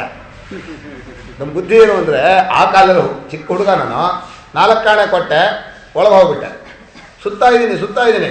ಈಗ ಹೇಳ್ತೀನಿ ನಾನು, ಅಯ್ಯೋ ಏನೇನೋ ಪ್ರಯೋಜನ ಇಲ್ಲ, ಎಂತ ಹೋಗಿದ್ದು ಅಂತ. ಆದರೆ ಮಕ್ಕಳು ಕೇಳ್ತಾರಾ? ಈಗ ಮಕ್ಕಳು ಇಷ್ಟಪಡ್ತಾರೆ. ಅದಕ್ಕೆ ನೀವು ದೊಡ್ಡವರಾದರು ಏನು ಪ್ರಯೋಜನ ಇಲ್ಲ ಕಣಪ್ಪ ಹೀಗೆ ಅಂದರೆ ಒಪ್ತಾರೋ? ಈಗೇನು ಮಾಡೋದು? ಮನುಷ್ಯನ ಎಲ್ಲ ಇಷ್ಟಗಳು ಕೂಡ ಅದಕ್ಕಿಂತ ಉತ್ತಮರ ದೃಷ್ಟಿಯಲ್ಲಿ ಅವಿವೇಕದ ಹಠವೇ. ಅದು ವಿವೇಕವೇ ಇರಲ್ಲ, ಸುಮ್ಮನೆ ಬೇಕು ಅಂತ ಹೇಳಿದ್ರೆ ಅರ್ಥ ಆಗಲ್ಲ. ಹೇಳಿದ್ರೆ ಯಾಕೆ ಅರ್ಥ ಆಗಲ್ಲ ಅಂದರೆ ಅವ್ರಿಗೆ ಅನುಭವಕ್ಕಾಗಲ್ಲ. ಅನುಭವಕ್ಕೆ ಬಂದ ಮೇಲೆ ಗೊತ್ತಾಗುತ್ತೆ. ಇವ್ರು ಹೇಳೋ ತಮಾಷೆಯಾಗಿ, ಇಲ್ಲಿಂದ ಯಾತ್ರಾ ಮಾಡಿದರೆ 3, ಒಂದು ಆಚಾರ ಕೆಟ್ಟ ಹೋಗುತ್ತೆ, ದುಡ್ಡು ಖರ್ಚಾಗತ್ತೆ, ಇನ್ನು ಉಪವಾಸ ವನವಾಸ ಆರೋಗ್ಯ ಕೆಟ್ಟ ಹೋಗುತ್ತೆ. ಒಟ್ಟು ಯಾತ್ರಾ ಫಲ 3 ಅಂತೂ ಗ್ಯಾರಂಟಿ. ಆರೋಗ್ಯ ಯಾಕೆ ಕೆಟ್ಟ ಹೋಗುತ್ತೆ ಅಂದರೆ ಹೊತ್ತಿಗೆ ಊಟ ಸಿಗಲ್ಲ, ಏನೇನೋ ಆಗುತ್ತೆ, ಆರೋಗ್ಯ ಕೆಟ್ಟ ಹೋಗುತ್ತೆ. ಇನ್ನು ಪ್ರಯಾಣ ಅಂದಮೇಲೆ ಮನುಷ್ಯನಿಗೆ ಭಯ ಇರುತ್ತೆ, ದುಡ್ಡು ಖರ್ಚಾಗತ್ತೆ, ಭಯ ಇದ್ದಷ್ಟು ದುಡ್ಡು ಖರ್ಚಾಗತ್ತೆ. ಇನ್ನು ಆಚಾರ ಅಂತೂ ಏನೇನೂ ಸ್ನಾನ ಗೀನ ಏನೂ ಇಲ್ಲ, ಎಂಥದ್ದು ಇಲ್ಲ. ಬಟ್ ಈ 3 ಫಲ ಅಂತೂ ಯಾತ್ರೆಯಲ್ಲಿ ಉಂಟು ಅಂತ ಅನ್ಸಂತೋ ಇದು ಹೇಳ್ತೀವಿ. ಆದರೆ ಪುನಃ ಇದಕ್ಕೆ ಹೇಳೋದು ಅವಿವೇಕ, ಹಠ ಅವಿವೇಕ. ಆದ್ದರಿಂದ ನಮ್ಮ ಪಾಲಿಗೆ ಭಗವಂತ ನಮ್ಗೆ ಏನು ಕೊಟ್ಟಿದ್ದಾನೋ ಆ ಕೆಲಸ ಮೇಲೂ ಕೀಳು ತಿಳ್ದೆ ಆ ಫಲವನ್ನು ಈಶ್ವರಾರ್ಪಣೆ ಮಾಡಬೇಕು. ತತ್ಸಾಧನಂಚ ಕಾರ್ಯಮೇವ. ಆ ತತ್ಸಾಧನ ಅಂದರೆ ಭಕ್ತಿ ಸಾಧನ ಅಂತ. ಭಕ್ತಿ ಸಾಧನ ಯಾವುದು ನಿಮ್ಗೆ ಇಷ್ಟವಾದ್ದು? ಭಗವಂತನ ಕಥೆ ಓದ್ತೀರೋ ಅಥವಾ ಭಜನೆ ಜಾಗಕ್ಕೆ ಒಬ್ಬನೇ ಭಜನೆ ಮಾಡೋದು ಕಷ್ಟ, ಭಜನೆ ಮಾಡೋ ಜಾಗದಲ್ಲಿ ಹೋಗಿ ಕೂತ್ಕೋತೀರೋ ಅಥವಾ ಮಹಾತ್ಮರ ಜೊತೆ ಇರ್ತೀರೋ, ಏನೋ ಒಂದು ಮಾಡಲೇಬೇಕಲ್ಲ. ನಮಗೇನಂತೆ ಮಹಾತ್ಮರನ್ನು ಗುರುಸೋಕ್ಕಾಗಲ್ಲ. ಯಾರು ಮಹಾತ್ಮರು ಅಂತ ಹೇಳೋಣ? ಯಾರ ಜೊತೆಯಲ್ಲಿದ್ದಾಗ ನಿಮ್ಮ ಮನಸ್ಸು ಸಹಜವಾಗಿ ಭಗವಂತನ ಕಡೆ ಹೋಗುತ್ತೋ, ಒಳ್ಳೆಯ ವಿಚಾರನೆಲ್ಲ ನೆಲೆ ನಿಲ್ಲುತ್ತೋ ಅವರು ಮಹಾತ್ಮರು ಅಂತ. ಮಹಾತ್ಮರು ಸಿಗಬೇಕಲ್ಲ ನಮಗೆ. ಹೀಗೆ ತತ್ಸಾಧನಂ ಅಂತ ಹೇಳುವಾಗ ನಮ್ಮ ಗುರು ಹೇಳಿದರು, ಭಕ್ತಿಯು ಮನಸ್ಸಿನಲ್ಲಿ ಮೊಳೆತುಕೊಳ್ಳುವವರೆಗೂ ಗುರು ಹಿರಿಯರಲ್ಲಿ ಶ್ರದ್ಧೆ, ಸತ್ಯ, ಶೌಚ, ಆಚಾರ ಇವುಗಳನ್ನು ಎಚ್ಚರಿಕೆಯಿಂದ ಪಾಲಿಸುತ್ತಿರಬೇಕು. ಅಂದರೆ ಆಚಾರ ಅನ್ನೋದ್ರಲ್ಲಿ ಎಷ್ಟು ಆಚಾರ ಇದೆ ಅಂದರೆ, ಆಚಾರ ಮಾಡ್ತಾ ದೇಹಾಭಿಮಾನ ಕಡಿಮೆ ಆಗಬೇಕು. ಆಚಾರದಲ್ಲಿ ಉಪವಾಸ ಮಾಡಬೇಕಂತ. ಯಾವತ್ತು ಏಕಾದಶಿ ಬಂತು ಉಪವಾಸ ಮಾಡಬೇಕೋ ಆಗಲ್ಲಪ್ಪ. ಅದು ಅದಕ್ಕೇನಾದ್ರು ನೋಡಿ ಸ್ವಾಮಿ, ವಯಸ್ಸಾದವರೋ ಹುಡುಗರೋ ರೋಗಿಗಳು ಯಾವುದೋ ಒಂದು 3 ಪಟ್ಟಿ ಇರುತ್ತೆ ಎಲ್ಲಕ್ಕೂ. ಅವು 3 ಜನಕ್ಕೆ ಎಕ್ಸೆಪ್ಷನು. ಯಾರ್ಯಾರಿಗೆ? ರೋಗಿಗಳಿಗೆ, ಅಶಕ್ತರಲ್ಲ, ವಯಸ್ಸಾದವರು, ಗರ್ಭಿಣಿಯರು, ಚಿಕ್ಕ ಮಕ್ಕಳು, ಇವರಿಗೆಲ್ಲ ಎಕ್ಸೆಪ್ಷನು. ನಾವು ಯಾವುದೋ ಒಂದು ಪಟ್ಟಿ ಸೇರಿಸ್ಕೊಳ್ಳೋದು. ಯಾಕಂದ್ರೆ ಇಲ್ಲವ್ರು ನಮ್ಗೆ ಇದು ಮಾಡೋಕ್ಕಾಗಲ್ವಲ್ಲ. ಮನುಷ್ಯ ಎಲ್ಲ ಧರ್ಮಾನುಷ್ಠಾನದಲ್ಲೂ ವ್ಯಾಜ ಹುಡುಕ್ತಾನೆ ಅಂತ ನಮ್ಮ ಹೇಳೋದು. ವ್ಯಾಜ ಅಂದರೆ ನೆಪ. ನವ್ಯಾಜೇನ ಚರೇ ಧರ್ಮಂ. ಭಾಳ ಚೆನ್ನಾಗಿರೋದು. ಧರ್ಮಾನುಷ್ಠಾನ ಮಾಡೋಕ್ಕೆ ಯಾವ ನೆಪನೂ ಹಾಕೋಬೋದು. ಬೇಡ ಅಂದರೆ ಬೇಡ ಅಷ್ಟೇ, ಏನೂ ಆಗಲ್ಲ. ಎಂಥದ್ದು ಅಂತ ಏನು ಕೆಟ್ಟ ಹೋಗಲ್ಲ. ಸತ್ಯ ಹೇಳೋದ್ರೆ ಸತ್ಯ ಹೇಳ್ಬಿಡೋದಪ್ಪ. ಏನಾಗತ್ತೆ? ಹೇಳಬೇಕಾದ ಪ್ರಸಂಗ ಬಂದರೆ ಏನು ಕಳ್ಕೊಳ್ಳೋದೇನೂ ಇರೋಲ್ಲ. ಸತ್ಯ ಹೇಳೋದು ಹೇಳ್ಬಿಡೋದು. ಹೀಗೆ ಸತ್ಯದಿಂದಲೂ ದೇಹಾಭಿಮಾನ ಹೋಗುತ್ತೆ, ಶೌಚದಿಂದಲೂ ದೇಹಾಭಿಮಾನ ಹೋಗುತ್ತೆ, ಶುಚಿತ್ವ. ಹಾಗೆ ಆಚಾರಗಳಿಂದಲೂ ಶ್ರದ್ಧೆಯಿಂದಲೂ ಗುರು ಹಿರಿಯರ ಸೇವೆ. ಎಲ್ಲ ಕಷ್ಟಕ್ಕಿಂತ ಗುರು ಹಿರಿಯರ ಸೇವೆ. ಆ ಗುರು ಹಿರಿಯರು ವಯಸ್ಸಾದವರು ಸೇವೆ ಮಾಡೋದಿದೆಯಲ್ಲ, ಅದು ಚಿಕ್ಕ ಮಗಳು ವಯಸ್ಸಾದವರು ಒಂದು ರೀತಿ ಪರತಂತ್ರ. ಆದರೆ ವಯಸ್ಸಾದವ್ರಿಗೆ ಏನಾದರೆ ಗಲೀಜು ಅನ್ಸತ್ತೆ ನಮಗೆ. ನಿಜವಾಗಿ ಪ್ರಪಂಚ ಗಲೀಜು ಅನ್ನೋದು ಇಲ್ಲ ನನ್ನ ದೃಷ್ಟಿಯಲ್ಲಿ. ಅದೊಂಥರ ವಾಸನೆ, ಇದು ಒಂಥರ ವಾಸನೆ. ನಮ್ಮ ಮನಸ್ಸು ಭಾವನೆ ಮಾಡೋದು. ಅದು ವಸ್ತುಸ್ಥಿತಿ ಅಲ್ಲ, ಭಾವನಾರೂಪವಾದ ಒಂದು ಜ್ಞಾನ. ಯಾವುದೋ ಗಲೀಜು ಅನ್ನೋದು. ನೀವೇನು ಹೇಳ್ತೀರಾ? ವಸ್ತುಸ್ಥಿತಿನ? ಈ ಸಗಣಿ ವಾಸನೆ ಒಳ್ಳೆಯದೋ ಕೆಟ್ಟದ್ದೋ? ಒಳ್ಳೆಯ ಎಲ್ಲ ವಾಸನೆಗಳು ಅಷ್ಟೆ. ಹಾಗೆ ವಯಸ್ಸಾದವ್ರನ್ನ ಸೇವೆ ಮಾಡುವಾಗ ನಮ್ಮ ಮನಸ್ಸಿಗೆ ಅನಿಸುತ್ತೆ, ಅಯ್ಯೋ ಹಾಗೆ. ಆದರೆ ಎಷ್ಟು ಗಟ್ಟಿ ಇರಬೇಕು ಮಾಡೋನು, ಕ್ಲೀನಾಗಿರಬೇಕು ಅನ್ನೋ ವಿಚಾರ ಬೇರೆ. ಅದನ್ನು ಸಹಿಸ್ಕೋಬೇಕು ತಾನೆ, ತಾಳ್ಮೆ ಮಾಡ್ತಾನೆ. ಮಾಡಿ ಸೇವೆ ಮಾಡಿದ್ಮೇಲೆ ಅವ್ರು ಕೊನೆಯಲ್ಲಿ ಬೈತಾರೆ, ಏನು ಪ್ರಯತ್ನ ಇಲ್ಲ ನೀವು ಅಂತ. ಅದಕ್ಕೂ ರೆಡಿ ಇರಬೇಕು ನೀವು. ಎಷ್ಟು ಅಭಿಮಾನ ಬಿಟ್ಟಿರಬೇಕು ಅಂದರೆ ದೊಡ್ಡವರ ಸೇವೆಯಿಂದ ಭಗವಂತನ ಸೇವೆ ಅಂತ ಮಾಡಬೇಕು. ಏನೇನೋ ಪ್ರಯೋಜನ ಇಲ್ಲ, ಎಂಥದ್ದು ಮಾಡೋಕ್ಕೆ ಬರಲ್ಲ, ಹೀಗೇನ ಮಾಡೋದು, ಎಂಥದ್ದು ಬರಲ್ಲ ಬೈತಾರೆ, ಮಾಡಿಸ್ಕೋತಾರೆ ಬೈತಾರೆ, ಚೆನ್ನಾಗಿ ಬೈತಾರೆ. ಎರಡೂ ಅನುಭವಿಸ್ಬೇಕು. ಹಾಗಿದ್ದರೆ ಗುರುವಿನ ಸೇವೆ ಮಾಡಬೇಕು. ಆ ವೃದ್ಧೋಪ ಸೇವೆಗೆ ಎಂಥದ್ದು ಆಯುರ್ವಿದ್ಯಾ ಯಶೋಬಲಂ ಚತ್ವಾರಿತಸ್ಯ ವರ್ಧಂತೆ ಆಯುರ್ವಿದ್ಯಾ ಯಶೋಬಲಂ ಅಭಿವಾದನಶೀಲಸ್ಯ ನಿತ್ಯಂ ವೃದ್ಧೋಪಸೇವಿನಃ ಚತ್ವಾರಿತಸ್ಯ ವರ್ಧಂತೆ ಆಯುರ್ವಿದ್ಯಾ ಯಶೋಬಲಂ. 4 ಕೂಡ ತಾನೇ ತಾನಾಗಿ ಬೆಳೆಯುತ್ತೆ. ಏನಾಗ್ತದೆ, ದೊಡ್ಡವರು ಸೇವೆ ಮಾಡುವಾಗ ಆಯಾ ಟೈಮಿಗೆ ನಮ್ಗೆ ಮುಂದಿನೆಲ್ಲ ನೆನಪಿರಬೇಕಲ್ಲ. ಇಷ್ಟೊತ್ತಿಗೆ ಇವ್ರಿಗೆ ಇದನ್ನು ಕೊಡಬೇಕೋ, ಇಷ್ಟೊತ್ತಿಗೆ ಇದನ್ನು ಮಾಡಬೇಕೋ, ಇದನ್ನು ಕ್ಲೀನ್ ಮಾಡಬೇಕೋ. ಅದು ಒಂಥರ ಮಕ್ಕಳಿದ್ದ ಹಾಗೆ. ಮಕ್ಕಳಾದರೆ ಮಾಡುವಾಗ ಸೌಂದರ್ಯ ಇದೆ, ನಮ್ಮ ಪ್ರೀತಿ ಇದೆ. ಇಲ್ಲ, ಅದಿಲ್ಲ, ಸೌಂದರ್ಯ ಅಂತ ಅದು ಇಲ್ಲ, ಆದರೂ ಮಾಡಬೇಕು. ಆದ್ದರಿಂದ ಈ ವೃದ್ಧರ ಸೇವೆ ಇದೆಯಲ್ಲ, ಇದು ಭಗವದ್ಭಕ್ತಿಗೆ ಸಾಧನ. ಭಗವಂತನ ಅವತಾರ, ಭಗವಂತ ಹೀಗೆ ತೋರ್ತಾ ಇದ್ದಾನೆ, ಮಾಡಬೇಕು. ಹೀಗೆ ಯಾವುದೇ ಶಾಸ್ತ್ರದಲ್ಲಿ ಗುರು ಹಿರಿಯರಲ್ಲಿ ಒಂದು ಸ್ವಲ್ಪವೂ ಅಗೌರವ ತೋರಿಸಿದ್ರೆ, ಅವರನ್ನು ಸೇವೆ ಮಾಡಿ ಶಾಸ್ತ್ರದಂತೆ ಅನುಸರಣೆ ಮಾಡಿದರೆ ಮುಂದೆ ಭಕ್ತಿ ಇನ್ನೊಂದು ಬೆಳೆಯತ್ತೆ ಅಂತ. ಭಕ್ತಿ ಬಂದ ಮೇಲೆ ಹೇಳ್ತಾ ಇಲ್ಲ, ಭಕ್ತಿ ಬಂದರೆ ಬಿಟ್ಟೋಗ್ಬೇಕಾಗತ್ತೆ. ಆದರೆ ನಿಜವಾಗಿ ತತ್ ಸಾಧನಂಚ ಕಾರ್ಯಮೇವ. ಹೀಗೆ ಭಕ್ತಿಗೆ ಮುಖ್ಯವಾದ ಸಾಧನವನ್ನು ಹೇಳಿದ ಮೇಲೆ, ಇದಿಷ್ಟು ಸಾಧನ ಹೇಳಿದರು, ಕಥೆಯನ್ನಾದರೂ ಕೇಳಿ, ಭಜನೆಯನ್ನಾದರೂ ಮಾಡಿ, ಗುರು ಹಿರಿಯ ಸೇವೆ ಮಾಡಿ, ಅಥವಾ ಇನ್ಯಾವುದೇ ಒಂದು ಭಜನೆಯನ್ನು ನಾಮಜಪವನ್ನು ನೀವು ಒಬ್ಬರೇ ಕೂತ್ಕೊಂಡು ದೇವ್ರ ಕೋಣೆಯಲ್ಲಿ ಕೂತ್ಕೊಂಡು ನೀವು ಒಬ್ಬರೇ ದೇವ್ರ ಹತ್ರ ಮಾತಾಡ್ತಾ ಕೂತ್ಕೊಳ್ಳಿ. ನಾನು ಬೆಳಗ್ಗೆಯಿಂದ ರಾತ್ರಿವರೆಗೆ ಏನೇನು ಮಾಡಿದ್ನೋ ಹೇಳ್ಕೊಳ್ಳಿ. ನಾನು ಬೆಳಗ್ಗೆ ಇಂಥದ್ದು ಮಾಡಿದೆ, ಗೊತ್ತಿರುತ್ತೆ ಅವನಿಗೆ, ಇಂಥದ್ದು ಹೀಗೀಗೆ ಆಯಿತು, ಹೀಗೀಗೆ ಮಾಡಿದ್ದು, ಹೀಗೆ ಅಂದ್ಕೊಂಡಿದ್ದು ಹೀಗೆ ನಡೆದೋಯ್ತು, ಇದು ಲಾಭ ಮಾಡಿಕೊಂಡೆ ನುಕ್ಸಾನ ಆಯಿತು, ಏನಾದರೂ ಆಗಲಿ ಭಗವಂತನಲ್ಲಿ ಮುಚ್ಚುಮರೆ ಇಲ್ಲದೆ ಪೂರ್ಣ ಬಿಚ್ಚಿ ಇಡುವುದು. ಹೀಗೀಗಿದೆ ಮನಸ್ಸಿನ ಎಳೆಯನ್ನು ಬಿಚ್ಚಿಡಬೇಕು. ಹಾಗೆ ಬಿಚ್ಚಿಟ್ಟು ಹೇಳಿಕೊಂಡ್ರೆ ಆ ಭಗವಂತನಿಗೆ ಇವನಿಗೆ ನಾಳೆ ಒಳ್ಳೆಯ ಪ್ರೇಮವನ್ನು ಕೊಟ್ಟು ಸರಿಯಾಗಿ ಅನುಗ್ರಹ ಮಾಡಬೇಕು ಅಂತ ಒಲಿತಾನೆ, ಹೃದಯ ಶುದ್ಧವಾಗುತ್ತೆ. ಆದ್ದರಿಂದ ಭಗವಂತನ ಜೊತೆ ಸಂಭಾಷಣೆಯನ್ನು, ಸ್ನೇಹವನ್ನು, ಸಖ್ಯವನ್ನು ಮುಂದೆ ಹೇಳ್ತಾರೆ ಎಷ್ಟು ತರಹದ ಆಸಕ್ತಿ ಅದೆಲ್ಲ ಬೆಳೆಸ್ಬೇಕು. ಹಾಗಾದರೆ ಏನು ಮಾಡಬಾರ್ದು ಅಂತ ಒಂದು ಸೂಕ್ತ, ಈ ಸೂತ್ರ ಬಹಳ ಮುಖ್ಯ. ಸ್ತ್ರೀಧನ ನಾಸ್ತಿಕ ಚರಿತ್ರಂ ನ ಶ್ರವಣೀಯಂ. ಸ್ತ್ರೀಧನ ನಾಸ್ತಿಕ ಚರಿತ್ರಂ ನ ಶ್ರವಣೀಯಂ. ಇದು ಬಹಳ ಮುಖ್ಯವಾದ್ದು. ಮನುಷ್ಯನಿಗೆ ಭಾಷ್ಯಕಾರ ಹೇಳುವಾಗ ಬ್ರಹ್ಮಚರ್ಯ ಅಂತ ಹೇಳಿದರೆ ವಿಷಯ ಭೋಗವನ್ನು ಬಿಡೋದು ಅಂತ ಹೇಳಿದರು. ವಿಶೇಷವಾಗಿ ಬಹಳ ವ್ಯಾಮೋಹ ಬರೋ ಸ್ತ್ರೀಯಲ್ಲಿ. ಪುರುಷನಿಗೆ ಸ್ತ್ರೀಯಲ್ಲೂ, ಸ್ತ್ರೀಗೆ ಪುರುಷನಲ್ಲೂ ಪ್ರಾಕೃತಿಕ ಬಲದಿಂದ ವ್ಯಾಮೋಹ ಬಂದ್ಬಿಡುತ್ತೆ. ಆ ವ್ಯಾಮೋಹ ಬಂದರೆ ತಪ್ಪಿಸ್ಕೊಳ್ಳೋಕ್ಕಾಗೋದೇ ಇಲ್ಲ. ಪರಮಹಂಸ ಹೇಳ್ತಾ ಇದ್ರಂತೆ, ಹೆಂಗಸರು ಫೋಟೋ ಹಾಕ್ಕೋಬಾರ್ದು ರೂಮಲ್ಲಿ.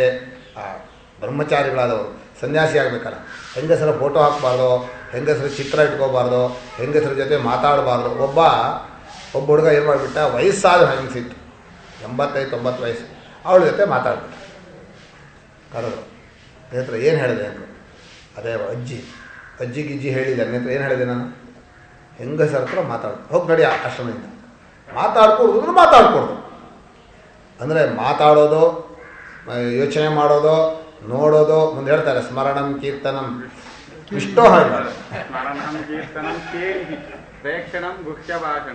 ಈ ರೀತಿ ಇದಿಷ್ಟನ್ನೂ ಬಿಡಬೇಕು ಅಂತ ಬಹಳ ಮುಖ್ಯವಾಗಿ ಹೇಳ್ತಾರೆ. ಇದು ಯಾಕೆ ಅಂದರೆ ಆರಂಭದಲ್ಲಿ ಮನುಷ್ಯನಿಗೆ ಇಂದ್ರಿಯ ಸಂಯಮ ಬಹಳ ಕಷ್ಟ. ಬಲವಾನ್ ಇಂದ್ರಿಯ ಗ್ರಾಮ. ವೈಶಂಪಾಯನರು ಅದನ್ನು ತಿಂದುಬಿಟ್ರಂತೆ. ಇಂದ್ರಿಯಗಳ ಸಮೂಹ ಮನುಷ್ಯನ ಕೆಳಬಿಡುತ್ತೆ. ವೈಶಂಪಾಯನರು ತಿಂದುಬಿಟ್ರಂತೆ. ವಿದ್ವಾಂಸಂ ನಾಪಕರ್ಷತಿ ಅಂತ, ವಿದ್ವಾಂಸಂ ಅಪಿಕರ್ಷತಿ ಅಂತಿದೆ ವಾಚ್ಯದಲ್ಲಿ. ನಾಪಕರ್ಷತಿ ಅಂತ ಮಾಡೋದು. ಅದಕ್ಕೆ ವ್ಯಾಸರಿಗೆ ಗೊತ್ತಾಯಿತು. ಇವರು ಸ್ನಾನಕ್ಕೆ ಹೋಗ್ಯಾರ ವೈಶಂಪಾಯನರು ಹೊಳೆಗೆ. ವ್ಯಾಸರು ಯೋಗಿಗಳಲ್ವಾ, ಅಲ್ಲಿ ಹೊಳೆಯಲ್ಲಿ ಒಂದು ಹೆಣ್ಣು ಮಗು ತೇಲಿ ಹೋಗ್ತಾ ಇದೆ, ಅಂದರೆ ಮುಳುಗ್ತಾ ಇದ್ದಾಳೆ. ಒಂದು ನಡು ಪ್ರಾಯದವಳು. ವೈಶಂಪಾಯನರು ಸ್ನಾನ ಮಾಡ್ತಾರೆ, ಅಯ್ಯೋ ಮಗು ಹೋಗ್ಬಿಡುತ್ತಲ್ಲ ಅಂಥೇಳಿ ಹೆಣ್ಣು ಮಗಳು ಅಂದರೆ 17-18 ವಯಸ್ಸಿನ ಹಿಡ್ಕೊಂಡ್ರೆ ಬಟ್ಟೆ ಎಲ್ಲ ಅವ್ಯವಸ್ಥೆ ಆಗಿದೆ, ಒದ್ದೆ ಬಟ್ಟೆ, ಅದನ್ನು ದಡದಲ್ಲಿ ತಿಂದರು, ಇಟ್ಟರು. ಆಮೇಲೆ ಅದನ್ನು ಉಪಚಾರ ಮಾಡಿದರು, ಮೇಲೆ ಕರ್ಕೊಂಬಂದರು. ಆ ಮಗು ಮೆಲ್ಲಗೆ ಮಾತಾಡ್ತಾ, ನಾನು ಅರಳಿಕಟ್ಟೆ ಸುತ್ತಬೇಕು, ನಂಗೆ ಸುತ್ತೋಕ್ಕಾಗಲ್ಲ. ಎತ್ಕೊಂಡು ಅರಳಿಕಟ್ಟೆ ಸುತ್ತಾ ಇದ್ದಾರೆ. ವೈಶಂಪಾಯನ ಹುಡುಗಿನ ಎತ್ಕೊಂಡು ಅರಳಿ ಕಟ್ಟೆ ಸುತ್ತಾ ಇದ್ದಾನೆ, ಒದ್ದೆ ಬಟ್ಟೆಯಲ್ಲಿ ಇದ್ದಾಳೆ ಹುಡುಗಿ, ತಲೆ ಮೇಲೆ ಹೊಡಿತು ಹುಡುಗಿ. ಏನಂತ? ವಿದ್ವಾಂಸಮಪಿ ಕರ್ಷತಿ. 3ನೇ ಸಲ ಸುತ್ತೋ ಅಷ್ಟೊತ್ತಿ ನೋಡ್ತಾರೆ ಹುಡುಗಿಯೆಲ್ಲ ವ್ಯಾಸರ.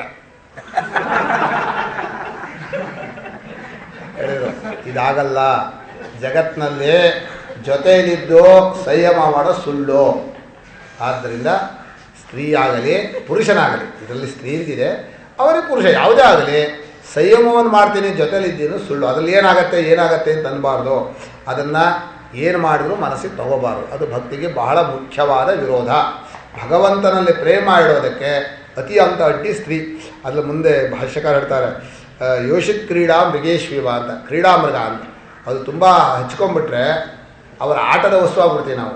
ನಮ್ಮ ತಂದೆಯವರು ಅಥವಾ ಒಂದು ನಿಮ್ಮ ಗಂಡ ಅಂದರೆ ನಿಮ್ಮ ಆಟದ ವಸ್ತುನಾ ಅಂತ. ಗುರುತ್ವ ಭಾವ ಇರಬೇಕು. ನಮ್ಮ ಶಾಸ್ತ್ರದ ಪ್ರಕಾರ ಪತಿ ಪತ್ನಿಯರಲ್ಲಿ ಅವನು ಗುರು, ಪತಿ ಗುರು, ಇವಳು ಶಿಷ್ಯ, ಹಾಗಿರಬೇಕು. ಗುರುತ್ವ ಭಾವ ಹೋಗ್ಬಿಡತ್ತೆ. ಕೊನೆ ಏನಾಗುತ್ತೆ, ನಾವು ಸ್ನೇಹಿತರಾಗಿರ್ತೀವಿ ಅಂತಾರೆ. ಆಮೇಲೆ ಸ್ನೇಹ ಆದಮೇಲೆ ಆಧಿಪತ್ಯ ಬಂದ್ಬಿಡುತ್ತೆ. ಯಾರಿಗೆ ಆಧಿಪತ್ಯ ಬರುತ್ತೆ? ಹೆಂಡತಿಗೆ. ಆಧಿಪತ್ಯ ಬಂದಮೇಲೆ ಇವನು ಗೊತ್ತಾಗಲ್ಲ, ಒಪ್ಕೊಂಡ್ಬಿಡ್ತಾನೆ. ಅವಳು ಆಟ ಆಡ್ಸೋಕೆ ಶುರು ಮಾಡ್ತಾಳೆ. ಆಟ ಆಡ್ಸೋಕೆ ಶುರು ಮಾಡಿದ ಮೇಲೆ ಕೊನೆ ಅದೇ ನಡ್ಕೊಂಡು ಹೋಗುತ್ತೆ. ಹೀಗೆ ಆಸೀತ್ ತಾದೃಶೋ ಮುನಿ ಅಸ್ಮಿನ್ ಆಶ್ರಮೆ ಅಂತ ಒಂದು ಅರ್ಥಮಾಲ ಚರಿತ್ರೆಗೆ ಒಂದು ಕಥೆ ಇದೆ. ಅದು ಏನಾಗುತ್ತೆ ಅಂದರೆ, ಒಬ್ಬ ಮರೀಚಿ ಋಷಿ ಭಾರಿ ತಪಸ್ಸು ಮಾಡ್ತಾಯಿದ್ರು. ಅಲ್ಲೊಬ್ಬಳು ಆ ಕಥೆ ಇದಕ್ಕೆ ಹೇಳಿದ್ನ, ಆ ಕಾಮಮಂಜರಿ ಅಂತ ಒಬ್ಬಳು, ಅವಳು ಹೇಳಿದ್ದು ಅವ್ರ ಸ್ನೇಹಿತರ ಜೊತೆಯಲ್ಲಿ ಜಂಬ ಕೊಚ್ಕೊಂಡಂತೆ, ನಾನೇ ರೂಪವತಿ, ಯಾವ ಪುರುಷನ ಬೇಕಾದ್ರೂ ಮರಳು ಮಾಡ್ತೇನೆ. ಅವರು ಹುಡುಗಿಯವರು ಷರತ್ತು ಕಟ್ಬಿಟ್ರು. ಅಲ್ಲಿ ಆಶ್ರಮದಲ್ಲಿ ಆ ಮರೀಚಿ ಇದಾನಲ್ಲ, ಅವನನ್ನು ಗೆದ್ಕೊಂಡ್ಬಂದರೆ ನಿಜವಾಗಿ ನೀನು ಸುಂದರಿ ಅಂತ. ಇವಳು ಹೋಗಿ ಅಲ್ಲಿ ಹೋಗಿ ನಿಮ್ಮ ಹತ್ರ ಧರ್ಮ ಶ್ರವಣ ಮಾಡ್ತೀನಿ ಅಂತ ಹೇಳಿ ರುದ್ರಾಕ್ಷಿ ಹಾರ ಹಾಕ್ಕೊಂಡು ಒಂದಷ್ಟು ದಿವಸ ಇದ್ದು, ಸೇವೆ ಅಂತೂ ಮಾಡಲಿಲ್ಲ. ಸೇವೆ ಮಾಡೋದು ಅಂದರೆ ಸೇವೆ ಮಾಡೋ ನಾಟಕ ಮಾಡಿದ್ದು, ಋಷಿಯಲ್ಲಿ ಎಳ್ಕೊಂಬಂದು. ಆಮೇಲೆ ಅವ್ನು ಕೆಟ್ಟೋದ ಮೇಲೆ ಯಾರೊಬ್ಬರು ಕೇಳಿದ್ರಂತೆ, ಬಂದು ಇಲ್ಲಿ ಮರೀಚಿ ಋಷಿಗಳಿದ್ದಾರೆ ಅಂತ ಹೇಳ್ತಾರಲ್ಲ, ಎಲ್ಲಿದ್ದಾರೆ ಅಂತ. ಅವನೇ ಹೇಳ್ತಾ ಇದ್ದಾನೆ, ಆಸೀತ್ ತಾದೃಶೋ ಮುನಿ ಮರೀಚಿರ್ನಾಮ ಅಸ್ಮಿನ್ ಆಶ್ರಮೆ. ಈ ಆಶ್ರಮದಲ್ಲಿ ಮರೀಚಿ ಅಂತ ಒಬ್ಬ ಋಷಿ ಇದ್ದ. ಯಾರು ಹೇಳ್ತಾ ಇರೋದು? ಅವರೇ. ಹಾಗಾಗತ್ತೆ ಕಥೆ. ಚೆನ್ನಾಗಿದೆ, ಅರ್ಥಮಾಲಚನೆ. ಅಂದರೆ ಹಿಂದೆ ಯಾವ್ಯಾವ ಥರ ಅನರ್ಥವಾಗುತ್ತೆ ಮನುಷ್ಯನಿಗೆ, ಇದು ಪ್ರಪಂಚದ ವಿಷಯದಲ್ಲಿ. ಅದಕ್ಕೆ ಸ್ತ್ರೀ ಕಥಾ, ಧನ ಕಥಾ. ಸ್ತ್ರೀ ಕಥೆಯನ್ನು, ಪುರುಷ ಕಥೆಯನ್ನು ಕೇಳುವಂಥ ವ್ಯಕ್ತಿಗಳಿಗೆ ಭಕ್ತಿ ಬರೋದಿಲ್ಲ. ಧನ, ದುಡ್ಡಿನ ಯೋಚನೆ. ಬೆಳಗಾದ ಕೂಡಲೇ ದುಡ್ಡಿನ ಯೋಚನೆ. ದುಡಿಬೇಕು, ಅಲ್ಲಿ ಹೋಗ್ಬೇಕು, ಇದು ಮಾಡಬೇಕು. ಬೆಳಗ್ಗೆ ಇನ್ನೇನೂ ಕೆಲಸ ಇಲ್ಲ. ಇದು ಇಷ್ಟೊತ್ತು ಕೆಲಸ ಮಾಡಿದ್ರೆ ಇಷ್ಟು ದುಡ್ಡಾಗತ್ತೆ, ಲೆಕ್ಕ ಹಾಕಬೇಕು, ಬ್ಯಾಂಕಲ್ಲಿ ಅಕೌಂಟಲ್ಲಿ ಬರೀ ದುಡ್ಡಿನ ಯೋಚನೆ. ಸ್ವಾಮಿ ನಿಮ್ಮಲ್ಲಿ ಎಷ್ಟು ಬರುತ್ತೆ? ಯಾರಿಗೂ ಹೋದರೆ ಒಬ್ಬರು ಹೇಳೋರಂತೆ, ನಮ್ಮೂರಿನವರೇ ಚಂಕೇಶ್ ಶಾಸ್ತ್ರು, ಭಾರಿ ಶಾಸ್ತ್ರಜ್ಞರು. ಅವ್ರು ಏನು ಮಾಡೋರು, ಬೆಂಗಳೂರು ಹೋಗ್ಬಿಟ್ಟಿದ್ದಾರೆ, ಊರು ಬಿಟ್ಟುಬಿಟ್ಟಿದ್ದಾರೆ. ಊರು ಬಿಟ್ಟ ಮೇಲೆ ಅವ್ರು ಊರು ಕೇಳೋರಂತೆ, ಮೊದಲನೇ ಮನೆ ಅವ್ರ ಮನೆಯವ್ರು ಏನು ಮಾಡ್ತಾರೆ, ಎಷ್ಟು ದುಡಿದಿದ್ದಾರೆ, ಎಷ್ಟು ಆಸ್ತಿ ಇದೆ, ಪ್ರಯತ್ನ ಎಲ್ಲ ಬಿಡು. ಎರಡನೇವನು ಗೋಕರ್ಣ ಏನು ಮಾಡ್ತಾ ಇದ್ದಾನೆ, ಅವನು ಸ್ಕೂಲ್ ಓದ್ತಾ, ಅವನೊಬ್ಬ ಪರವಾಗಿಲ್ಲ ದುಡಿತಾ ಇದ್ದಾನೆ. ಅಂದರೆ ಯಾರ್ಯಾರು ದುಡ್ಡು ಮಾಡ್ತಾ ಇದ್ದಾರೋ ಅವ್ರ ಬಗ್ಗೆ ಕೇಳ್ತಾ ಹೋಗೋದು ಕೊನೆಯವರೆಗೂ. ಅವ್ರು ಹೇಗಿದ್ದಾರೆ, ಅವ್ರಿಗೆ ದುಡ್ಡಿದ್ರೆ ಇದೆ, ದುಡ್ಡಿಲ್ಲ ಅಂದರೆ ಅವ್ರು ಇಲ್ಲ, ಅವ್ರ ಬಗ್ಗೆ ಬೆಲೆ ಇಲ್ಲ. ಇದೇ ಯೋಚನೆ ಅವರಿಗೆ ಬೆಳಗ್ಗೆಯಿಂದ ರಾತ್ರಿವರೆಗೂ. ಈಗ ಜೊತೆಲಿ ಹೋದರೆ ಈ ದುಡ್ಡಿನ ವ್ಯವಹಾರದವ್ರು ಬರೀ ದುಡ್ಡು, ನೀವು ಎಲ್ಲಿ ಕೆಲಸ ಇದ್ದೀರಿ, ಎಷ್ಟು ಸ್ಯಾಲ್ರಿ ಬರುತ್ತೆ, ಏನು ಮನೆ ಮಾಡಿದ್ದೀರಾ, ಸೈಟ್ ತೊಗೊಂಡಿದ್ದೀರಾ, ಚೆನ್ನಾಗಿದ್ದೀರಾ, ಇದೇ ಕಥೆ. ಇದು ಧನಚಿಂತ ಅಂತ ಹೆಸರು. ಮನುಷ್ಯನಿಗೆ ಧನಚಿಂತೆ ಹತ್ತಿದರೆ ಭಗವಂತನ ಭಕ್ತಿನೂ ಬರೋದಿಲ್ಲ. ಎಲ್ಲಿಯವರೆಗೆ ದುಡ್ಡು, ಅದಕ್ಕೆ ದುಡ್ಡನ್ನು ಮುಟ್ಲೇಬಾರದು ಅಂತ. ಹಾಗೆ ದುಡ್ಡಿಲ್ಲದೆ ನಾನು ಒಂದು ಚಾಲೆಂಜ್ ಮಾಡಿದ್ದೆ, ದುಡ್ಡೇನೇ ಯೋಚನೆನೇ ಬರಬಾರ್ದು. ದುಡ್ಡೇ ಹುಟ್ಟಿದೆ ಮನುಷ್ಯ ಬದುಕಬಹುದಾ? ದೇಹದ ಸ್ಥಿತಿಗೆ ಸಾಧ್ಯನೇ ಇಲ್ಲ ಅಂತ. ಯಾಕಂದರೆ ಈಗಿನ ಕಾಲ, ಆಗಿನ ಕಾಲದಲ್ಲಾದರೂ ಏನಾದರೂ ಒಬ್ಬರು ಊಟನಾದರೂ ಕೊಡೋರು, ಅಥವಾ ಏನಾದರೂ ಹಣ್ಣಾದರೂ ಕೊಡೋರು, ಅಥವಾ ಎಲ್ಲ ವ್ಯವಹಾರವೂ ದುಡ್ಡನ್ನೇನು ಆಶ್ರಯಿಸಿರೋಲ್ಲ. ನಮ್ಮೂರಲ್ಲಿ ಈಗ ಮದುವೆ ಇಲ್ಲ ಅಥವಾ ಏನಾದರೂ ಅದೇ ಇನ್ನೊಬ್ಬರ ಮನೆಯಿಂದ ಮೊಸರನ್ನು ತಂದುಬಿಡೋರು. ಮೊಸರು ಹಾಲು ಇದಕ್ಕೆ ದುಡ್ಡು ಕೊಡೋಲ್ಲ, ತುಪ್ಪಕ್ಕೆ ದುಡ್ಡು ಕೊಡ್ತಾ ಇರಲಿಲ್ಲ, ತರಕಾರಿ ದುಡ್ಡು ಕೊಡ್ತಾ ಇರಲಿಲ್ಲ. ಅಂದರೆ ಎರಡರಲ್ಲ ಅರ್ಥ. ದುಡ್ಡು ಕೊಡ್ತಾ ಇರಲಿಲ್ಲ ಅಲ್ಲ, ಕೊಂಡ ತರಕಾರಿ, ಕೊಂಡ ಅಂದರೆ ಕೊಂಡದ್ದು, ಕೊಂಡ್ಕೊಂಡು ಬಂದ ತರಕಾರಿ, ಕೊಂಡ್ಕೊಂಡು ಬಂದ ಹಾಲು, ಕೊಂಡ್ಕೊಂಡು ಹಣ್ಣು ಇದನ್ನು ತಿಂತಾನೇ ಇರಲಿಲ್ಲ. ಇದು ಮರ್ಯಾದೆ ಮಡಿಯಲ್ಲ ಅಂತ. ಕೊಂಡ್ಕೊಂಬಂದಿರೋ ಹಣ್ಣ ತಿನ್ನಲ್ಲ ನಾನು. ಅದು ನಾನು ನೋಡಿದ್ದೀನಿ ಅಂಥವ್ರನ್ನ. ಏನು ತೋಟದಲ್ಲಿ ನಾವು ಬೆಳಿಬೇಕು, ಬೆಳೆದ ಹಣ್ಣನ್ನು ತಿನ್ನಬೇಕು, ಬೆಳೆದ ತರಕಾರಿ ಊಟ ಮಾಡಬೇಕು, ಬೆಳೆದ ಹಾಲು ನಾವೇ ಗೋಸೇವೆ ಮಾಡಬೇಕು, ಅದನ್ನು ಕುಡಿಬೇಕು. ಅದು ಮಡಿ ಅಂತಂದರೆ ಅಂತ. ಅಂದರೆ ಎಷ್ಟರ ಮಟ್ಟಿಗೆ ದುಡ್ಡಿನ ಅವಲಂಬನೆ ಇಲ್ಲೇ ಇದ್ರು ಅಂತ. ಅದನ್ನು ತಂದರೆ ಕೊಡೋರು. ಮಾವಿನ ಹಣ್ಣು ತೋಟ ಬೆಳೆದು ನಮ್ಮ ತಂದೆಯವರೇ ಪುಟ್ಟಿಗಟ್ಟಲೆ ಇಟ್ಟು ಊರಿನವರಿಗೆಲ್ಲ ಹಂಚೋರು. ಆ ಕಾಲದಲ್ಲಿ ಹಾಗಿತ್ತು, ಈ ಕಾಲದಲ್ಲಿ ಹಾಗಲ್ಲ. ಈ ಕಾಲದಲ್ಲಿ ಒಳಗಿಡುವಾಗಲೇ ಯಾರು ನೋಡ್ತಾರೆ, ದುಡ್ಡಿನ ಯೋಚನೆಯಲ್ಲಿ ಅವರು ಬದುಕೋದೇ ಇಲ್ಲ. ಬಹುಶಃ ದೇಹಸ್ಥಿತಿಗೋಸ್ಕರ ಯಾರಾದರೂ ದುಡ್ಡು ಇಟ್ಕೋಬೇಕಾಗತ್ತೆ ಅನಿಸ್ಬೋದು. ಅದು ಒಬ್ಬ ವ್ಯಕ್ತಿ ನೋಡಿದ್ದೀನಿ ನಾನು, ದುಡ್ಡಿನ ಇಲ್ಲದೆ ಅದರ ದುಡ್ಡಿನ ಸ್ಪೃಕ್ಕೆ ಇಲ್ಲದೆ ಹಾಗೆ ಜೀವನವನ್ನು ವರ್ಷಾನುಗಟ್ಟಲೆ ತಮ್ಮ ಧರ್ಮವನ್ನು ನಡೆಸ್ಕೊಂಡು ಹೋಗ್ತಾ ಇದೆ. ಅದು ಆಗ್ಬೋದು ಅನ್ಸುತ್ತೆ, ಅಷ್ಟಾಗತ್ತೆ. ಪ್ರಯಾಣಕ್ಕೆ ಏನು ಮಾಡ್ತೀರ ಅಂದರೆ ನಡ್ಕೊಂಡು ಹೋಗ್ಬೇಕು. ಕಾಯಿಲೆ ಬಂದರೆ ಏನು ಮಾಡ್ತೀರ? ಏನೂ ಮಾಡಲ್ಲ, ಸುಮ್ಮನೆ ಇರ್ತೀನಿ. ಒಳ ಸ್ನಾನ ಮಾಡ್ತೀರ, ಅದು ಬೇರೆ. ಒಳ್ಳೆ ಸ್ನಾನ ಮಾಡೋದು ಅದು ಅವರ ಇದು. ಅವ್ರು ಹೇಳಿದ್ರು ನಾನು ಭಜನೆ ಮಾಡಿದ್ರೆ ನಂಗೆ ಜ್ವರ ಹೋಗುತ್ತೆ ಹೇಳಿದ್ರು. ನಂಬ್ತೀರಾ ಇಲ್ವ? ಡಾಕ್ಟ್ರ್ ಆದ್ರೂ ನಂಬಲ್ಲ. ನಂಬ್ತೀರಾ? ಖಂಡಿತ ಸುಳ್ಳು. ಆದರೆ ಜ್ವರ ತಾನಾಗೇ ಹೋಗುತ್ತೆ. ನಾನೇ ಪ್ರತ್ಯಕ್ಷವಾಗಿ ನೋಡಿದೆ. ಅವ್ರಿಗೆ ಜ್ವರ ಬಂದಿತ್ತು, ಜ್ವರ ಇತ್ತು. ಅದು ರಾತ್ರಿ ಹೊತ್ತು ನಮ್ಮಲ್ಲಿ ಉತ್ಸವದಲ್ಲಿ ಕುಡಿದ್ರು, ಭಜನೆ ಮಾಡಿದ್ರು. ಉತ್ಸವ ಮುಗಿದು ಜ್ವರ ಹೋಯ್ತು ಅಂದರು. ನಾನು ಹೇಳಿದೆ ಜ್ವರ ಬಂದರೆ ಎಲ್ರಿಗೂ ಭಯ. ಹೊರಗಡೆ ಬರೋಕ್ಕಾಗತ್ತಾ? ಭಜನೆ ಮಾಡೋಕ್ಕಾಗತ್ತಾ? ಕುಣಿಯೋಕ್ಕಾಗತ್ತಾ? ಚೆನ್ನಾಗಿ ಕುಣಿದ್ರು, ಭಜನೆ ಮಾಡಿದ್ರು, ಬರೆಗೆ ಹೋದ್ರು, ಮಲಕ್ಕೊಂಡ್ರು. ಜ್ವರ ಹೋಯ್ತು ಅಂದರೆ ಶಾರ್ಟ್ ಟೆಂಪ್ರರಿ ಇದೆ, ಅದಕ್ಕೆ ಹೋಯ್ತು ಅಂತ ನಾನು ಹೇಳಲ್ಲ. ಜ್ವರ ಕೆಲವು ಬರುತ್ತಲ್ಲ, ಫ್ಲೂ, ಆ ಅವಧಿ ಆದ್ಕೊಳ್ಳೆ ಹೋಗುತ್ತಲ್ಲ, ಹಾಗೆ ಹೋಗುತ್ತೆ. ಹಾಗೆ ಮನುಷ್ಯನ ಜೀವನದಲ್ಲಿ ಧನದ ಚಿಂತೆಯೇ ಬರದಂತೆ ಇರಬೇಕು ಅಂತ ಒಂದು. ಬೇಡಪ್ಪ ಅಷ್ಟಾಗಲ್ಲ ದೇಹಸ್ಥಿತಿಗೆ ಅಂತ 3 ದುಡ್ಡಿನ ಯೋಚನೆ ಮಾಡಿದರೆ ಅವರಿಗಾಗಲ್ಲ. ಧನ ವಿಷಯ ಚಿಂತ ನಕರಣೀಯ ನ ಶ್ರವಣೀಯಂ, ಕೇಳಬಾರ್ದು ಅಂತ. ಅಲ್ಲಿ ಏನು ಹೇಳ್ತಾರೆ ಅಂದರೆ, ಸ್ತ್ರೀ ಚಿಂತೆ ನೀವು ಮಾಡಬಾರ್ದು ಅಲ್ಲ, ಸ್ತ್ರೀ ಚಿಂತೆ ಮಾಡೋರ ಜೊತೆ ಸಹವಾಸ ಮಾಡಬಾರ್ದು, ದುಡ್ಡಿನ ಚಿಂತೆ ಮಾಡೋರ ಜೊತೆ ಸ್ನೇಹನ ಇಟ್ಕೋಬಾರ್ದು, ಹತ್ರ ಹೋಗಲೇಬಾರ್ದು. ಹಾಗಾದ್ರೆ ನಾವು ಯಾರ ಹತ್ರನೂ ಹೋಗೋ ಹಾಗೆ ಇರಲ್ಲ. ದುಡ್ಡಿನ ಚಿಂತೆ ಮಾತ್ರ ಹೋಗಬೇಡ್ರಿ, ಸ್ತ್ರೀ ಚಿಂತೆ ಮಾತ್ರ ಹೋಗಬೇಡ್ರಿ. ನಾಸ್ತಿಕರು ಅಂದರೆ ಶಾಸ್ತ್ರ ಸುಳ್ಳು, ವೇದ ಸುಳ್ಳು, ಅವ್ರ ಹತ್ರ ಹೋಗಬೇಡ್ರಿ. ಇವರ ಚರಿತೆಯನ್ನು, ಆ ಮನುಷ್ಯನ ವಾಸನೆಯೂ ಮುಟ್ಟಬಾರ್ದು. ನ ಜನನೀಯ ನ ಪಾಪ್ಮಾನ ಮನ್ಮವಾಯಾನಿ. ಪರಿಷತ್ತು ಆ ಜನರ ಹತ್ರ ಹೋಗಬೇಡಿ, ಆ ಜನ ಇದ್ದ ಜಾಗಕ್ಕೂ ಹೋಗಬೇಡಿ. ಅಂದರೆ ಜನ ಅಲ್ಲಿ ಕೂತು ಅಲ್ಲೇನೆ ಎದ್ದೋಗ್ತಲ್ಲ, ಆ ಜಾಗದಲ್ಲಿಯೂ ವಾಸನೆ ಇರುತ್ತೆ ಅಂತ. ಅಷ್ಟರ ಮಟ್ಟಿಗೆ ಉಪನಿಷತ್ತು ಎಷ್ಟು ಕಠೋರವಾಗಿ ಹೇಳಿದೆ ಅಂದರೆ, ಯಾರು ಅತ್ಯಂತ ಲೌಕಿಕ ವಿಷಯದಲ್ಲಿ ಆಸಕ್ತರಾಗಿದ್ದಾರೋ, ಯಾರು ನಿಜವಾದ ಭಗವಂತ ಭಕ್ತಿ ಇಲ್ಲವೋ, ಯಾರು ಪ್ರಾಣನಲ್ಲಿ ಆತ್ಮದರ್ಶನ ಅಂತ, ಪ್ರಾಣಾತ್ಮದರ್ಶನ ಅಂದರೆ ಹಿರಣ್ಯಗರ್ಭನ ಉಪಾಸನೆ, ಅದನ್ನು ಮಾಡ್ತಾ ಇಲ್ವೋ, ಅಂಥ ಲೌಕಿಕ ವಿಷಯದಲ್ಲಿ ಮುಳುಗಿರೋ ಜನ ಇದ್ದಾರಲ್ಲ, ಆ ಜನರಿದ್ದ ಜಾಗಕ್ಕೂ ಹೋಗಬೇಡಿ. ಜನರ ಜೊತೆಗೆ ಜನ ಬಂದರೆ ಇಲ್ಲಿಗೆ ನೀವು ಓಡೋಗ್ಬೇಡಿ. ಜನರ ಜಾಗ ಇದೆಯಲ್ಲ ಅಲ್ಲಿಗೂ ಹೋಗಬೇಡಿ. ಇಷ್ಟು ಜೋರಾಗಿ ಹೇಳಬೇಕಾದ್ರೆ ಎಷ್ಟು ಭಕ್ತಿಗೆ ಮಹತ್ವ ಕೊಟ್ಟಿದೆ ಅಂತ. ಸ್ತ್ರೀಧನ ನಾಸ್ತಿಕ ಚರಿತ್ರಂ ನ ಶ್ರವಣೀಯಂ ಅಂಥೇಳಿ ಬಹಳ ಮುಖ್ಯವಾದ ತ್ಯಾಗವನ್ನು ಹೇಳಿದರು. ಇಷ್ಟು ಹೇಳಿದ ಮೇಲೆ ಇದು ಹೊರಗಡೆಗಾಯಿತು ವ್ಯವಹಾರದಲ್ಲಿ. ನಮ್ಮೊಳಗೆ ಏನಾದರೂ ಮಾಡಬೇಕಲ್ಲ. ಇದು ಅಧ್ಯಾತ್ಮ ಸಾಧನ, ಒಂದು ವ್ಯವಹಾರ ಸಾಧನ ಅದು. ಸ್ತ್ರೀಯರ ಜೊತೆ ಹೋಗಬಾರ್ದು, ನಾಸ್ತಿಕರ ಜೊತೆ ಹೋಗಬಾರ್ದು, ದುಡ್ಡಿನ ಚಿಂತೆ ಮಾಡಬಾರ್ದು, ಅವ್ರ ಹತ್ರ ಹೋಗಬಾರ್ದು. ವ್ಯಾವಹಾರಿಕವಾಗಿ ನಮ್ಮಲ್ಲಿ ಏನು ಅಂದರೆ ಅಭಿಮಾನ ದಂಭಾದಿಕಂ ತ್ಯಾಜ್ಯಂ. ಮನುಷ್ಯನಿಗೆ ಈ ಅಭಿಮಾನ ಹೇಗೋ ತನ್ನನ್ನು ಸಣ್ಣದು ಮಾಡುತ್ತೆ.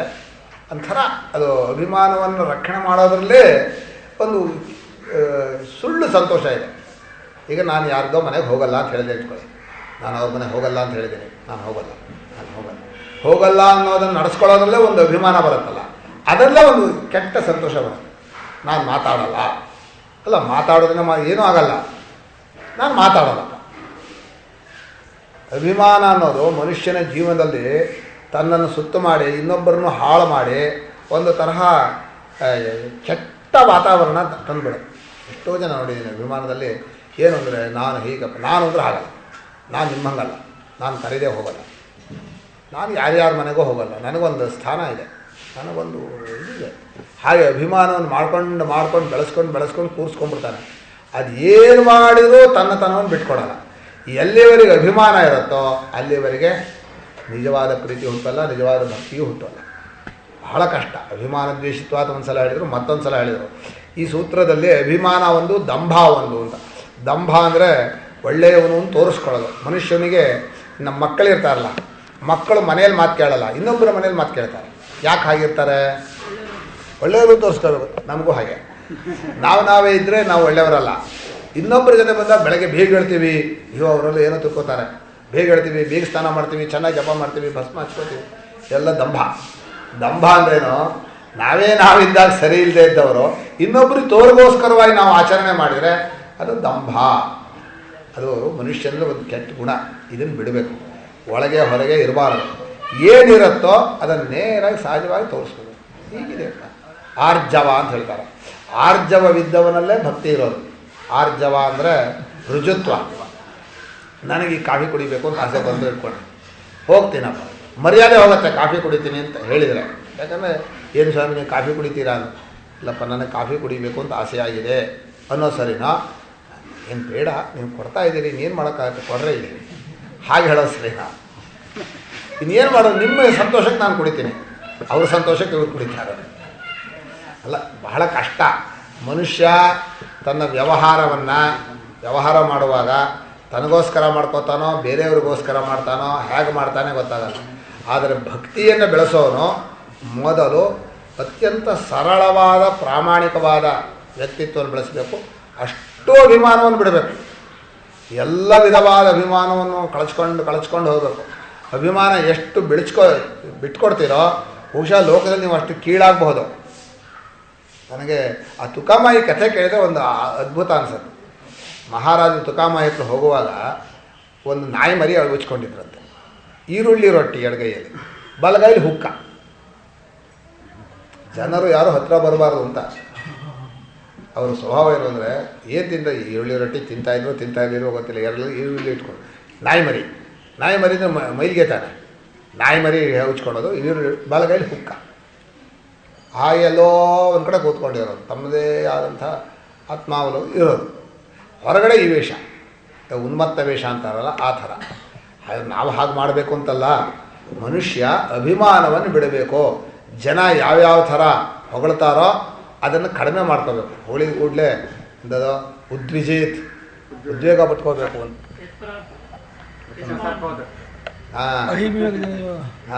ಪ್ರಶಂಸೆಯನ್ನು ಯಪ್ಪ ಪ್ರಶಂಸೆ ಮಾಡ್ತಾ ಇದ್ದಾರೆ ಬಂದ್ಬಿಡುತ್ತೆ ಅಭಿಮಾನ ಅಂತ ಉದ್ವೇಗ ಪಟ್ಕೋಬೇಕು.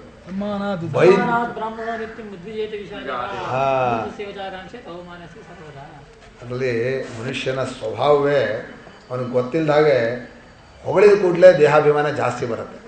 ಬೈದ್ರೆ ದೇಹಾಭಿಮಾನ ಕಮ್ಮಿ ಆಗುತ್ತಲ್ಲ, ಬೈದರೂ ಬರಬಹುದು, ಹಾಗಲ್ಲ ಅಂತ ಅಭಿಮಾನ ಹೆಚ್ಕೋಬೋದು. ಹೊಗಳಿದ್ರೆ ಮಾತ್ರ ತಪ್ಪಿಸ್ಕೊಳ್ಳೋಕ್ಕಾಗಲ್ಲ, ಬಹಳ ಕಷ್ಟ. ಆದ್ದರಿಂದ ಈ ಎಷ್ಟೇ ಆಗಲಿ ಅಭಿಮಾನವನ್ನು ದಂಭವನ್ನು ಕೆಳಮಾಡಿ ಪೂರ್ತಿಯಾಗಿ ಮೆಟ್ಟುಕೊಂಡ್ರೆ ಭಕ್ತಿ ಬೆಳೆಯುತ್ತೆ. ಭಕ್ತಿ ಬೆಳೀತಾ ಇಲ್ಲ ಅಂದರೆ ಅಭಿಮಾನ ಇದೆ ಅಂತ ಅರ್ಥ. ಅದಕ್ಕೆ ನಮ್ಮ ಗುರುಗಳು ಈ ಅಭಿಮಾನ ಆದಿಕ ಅನ್ನೋದಕ್ಕೆ ಏನು ಇಟ್ಕೋಬಹುದು ಅಂದರೆ ಆಸುರಿ ಸಂಪತ್ತನ್ನು ಬಿಡಬೇಕು ಅಂತ ಹೇಳಿರ್ಬೋದನೋ. ಆಸುರಿ ಸಂಪತ್ತಲ್ಲಿ ದಂಭೋ ದರ್ಪೋಭಿಮಾನಶ್ಚ ಕ್ರೋಧ ಪಾರುಷ್ಯಮೇವಚ ಅಜ್ಞಾನಂಚಾಭಿಜಾತಸ್ಯ ಪಾರ್ಥ ಸಂಪದ ಮಾಸುರಿ. ಆಸುರಿ ಸಂಪತ್ತನ್ನು ಬಿಡಬೇಕು. ಆಸುರಿ ಸಂಪತ್ತು ಇಟ್ಕೊಂಡ್ರೆ ಭಕ್ತಿ ಬರೋದಿಲ್ಲ. ಮುಂದೆ ಹೇಳ್ತಾನೆ, ಪ್ರವೃತ್ತಿಂಚ ನಿವೃತ್ತಿಂಚ ಜನಾನ ವಿದುರಾಸುರಾಹ ನ ಶೌಚಂ ನಾಪಿ ಚಾಚಾರೋ ನ ಸತ್ಯಂ ತೇಷು. ವಿಸ್ತಾರವಾಗಿ ಹೇಳಿದ್ದಾನೆ ಭಗವಂತ. ಇಷ್ಟನ್ನು ಬಿಡೋಕ್ಕೋಸ್ಕರ ಉಪನಿಷತ್ತು ಕೂಡ ನಾವಿರತೋ ದುಶ್ಚರಿತಾತ್ ನಾಶಾಂತೋ ನಾಸಮಾಹಿತ. ದುಶ್ಚರಿತ್ರೆಯನ್ನು ಪ್ರತಿಷೇಧವಾದ್ದನ್ನು ಖಂಡಿತ ಬಿಡಬೇಕು, ಅದು ಒಂದು ರೀತಿ. ಅಥವಾ ಅಮಾನಿತ್ವಾದಿಗಳನ್ನು ಸಂಪಾದನೆ ಮಾಡಬೇಕು, ಅದಾದರೂ ಒಂದು.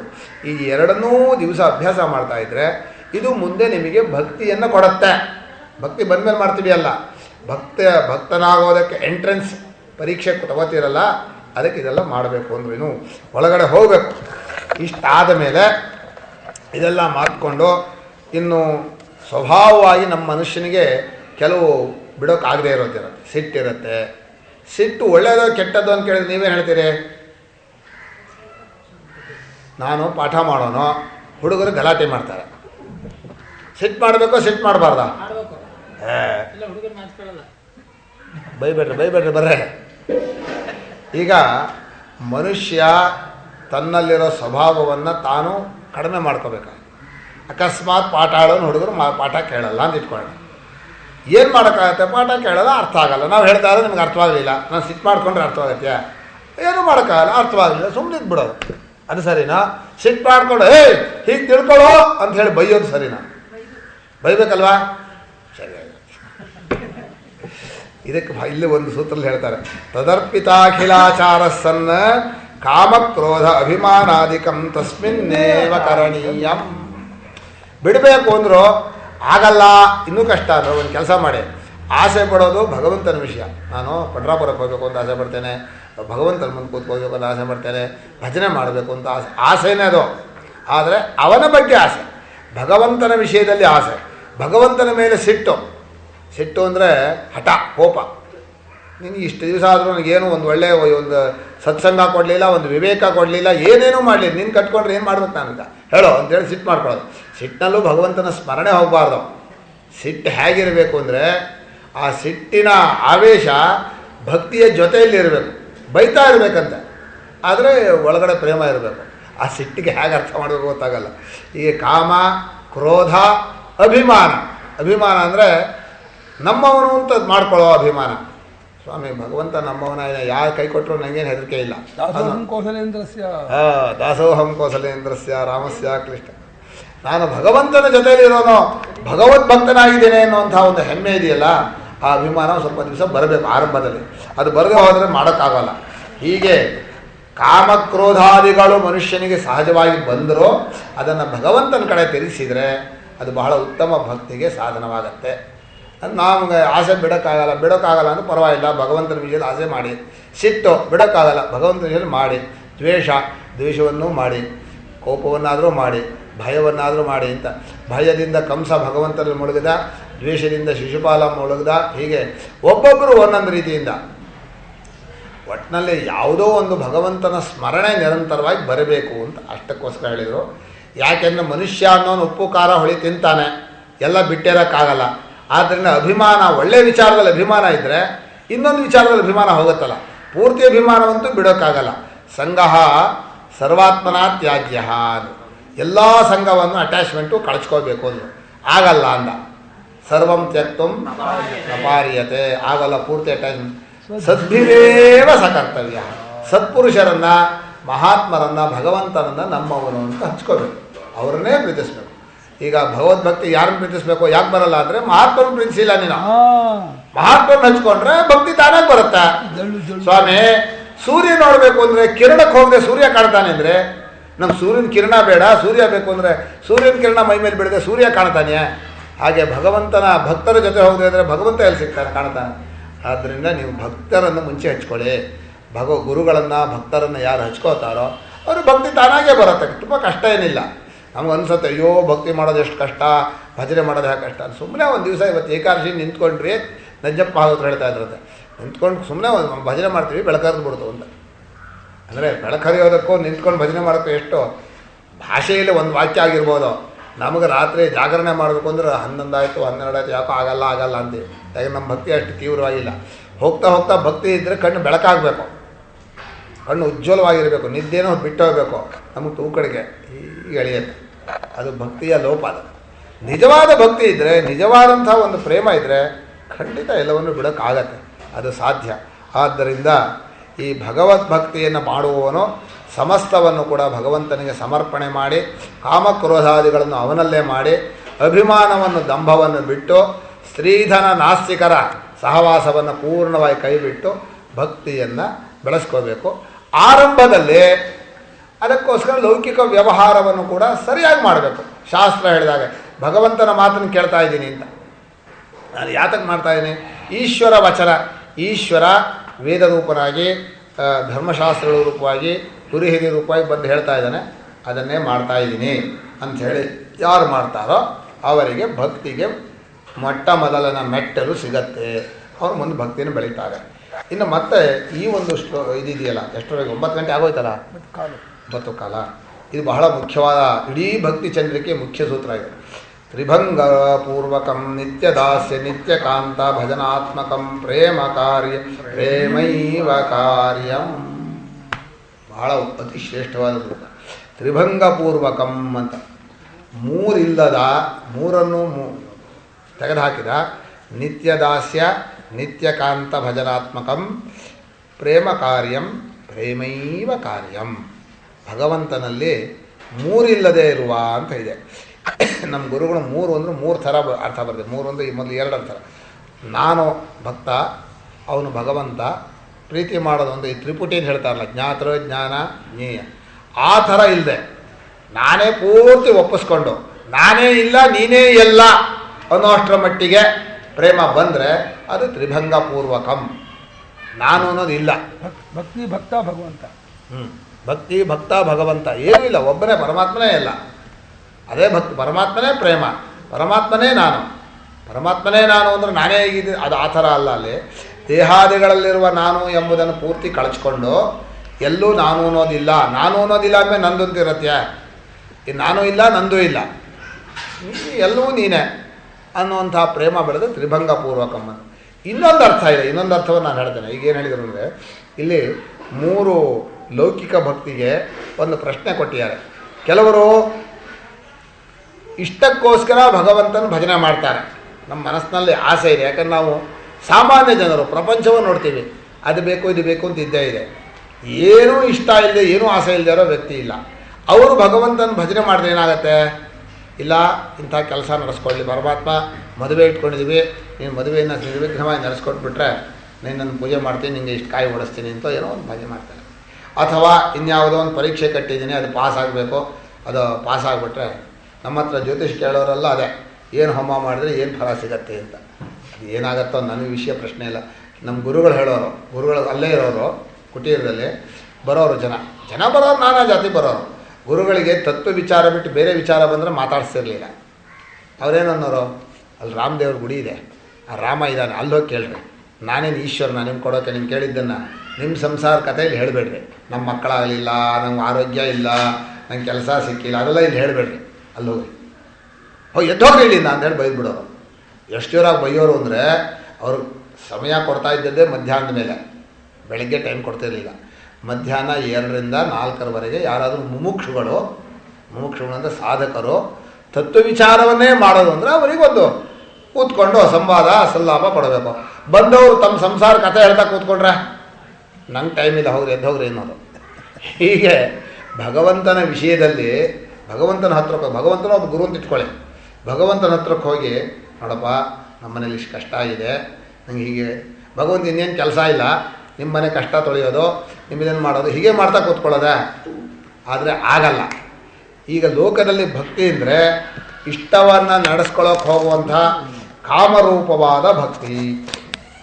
ಆ ಭಗವಂತ ದೇವತಾರೂಪನಾಗಿದ್ದಾನೆ, ಯಜ್ಞಾದಿಗಳನ್ನು ಮಾಡ್ತೀವಿ, ಅವನು ಇಷ್ಟವನ್ನು ಕೊಡ್ತಾನೆ, ಒಳ್ಳೆ ಮಳೆ ಕೊಡ್ತಾನೆ, ಒಳ್ಳೆ ಬೆಳೆ ಕೊಡ್ತಾನೆ, ಆರೋಗ್ಯ ಕೊಡ್ತಾನೆ ಅಂತಾನೆ ನಾವು ಭಗವಂತನ ಪೂಜೆ ಮಾಡ್ತೀವಿ. ಇದು ಭಕ್ತಿ ಹೌದೋ ಅಲ್ವೋ ಅಂತ ಕೇಳ್ತೀವಿ. ಇದಕ್ಕೆ ಹೆಸರು ಕಾಮರೂಪವಾದ ಭಕ್ತಿ, ಬೇಡಿಕೆಯ ಭಕ್ತಿ. ಬೇಡಿಕೆಯ ಭಕ್ತಿಗೆ ನಮ್ಮ ಗುರುಗಳು ಹೇಳ್ತಾರೆ, ಇದು ಅಂಗಡಿ ಇಟ್ಟವರ ಪ್ರೇಮ.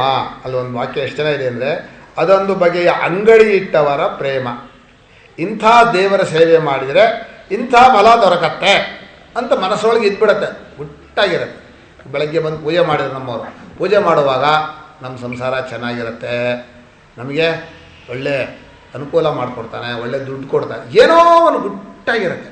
ಭಾಳ ಕಳ್ಳ ಅಂದರೆ ಕಾಮ, ಕಪ್ಪು ಕಳ್ಳ, ಅದು ಒಳಗಡೆ ರಹಸ್ಯವಾಗಿ ಅಡಗಿರುತ್ತೆ, ಹೇಳ್ಕೊಳ್ಳಲ್ಲ. ಏನಿಲ್ಲ, ನಾನು ಭಗವಂತನ ಪೂಜೆ ಮಾಡಬೇಕು ಅಂತಲೇ ಮಾಡ್ತಾಯಿದ್ದೀನಿ.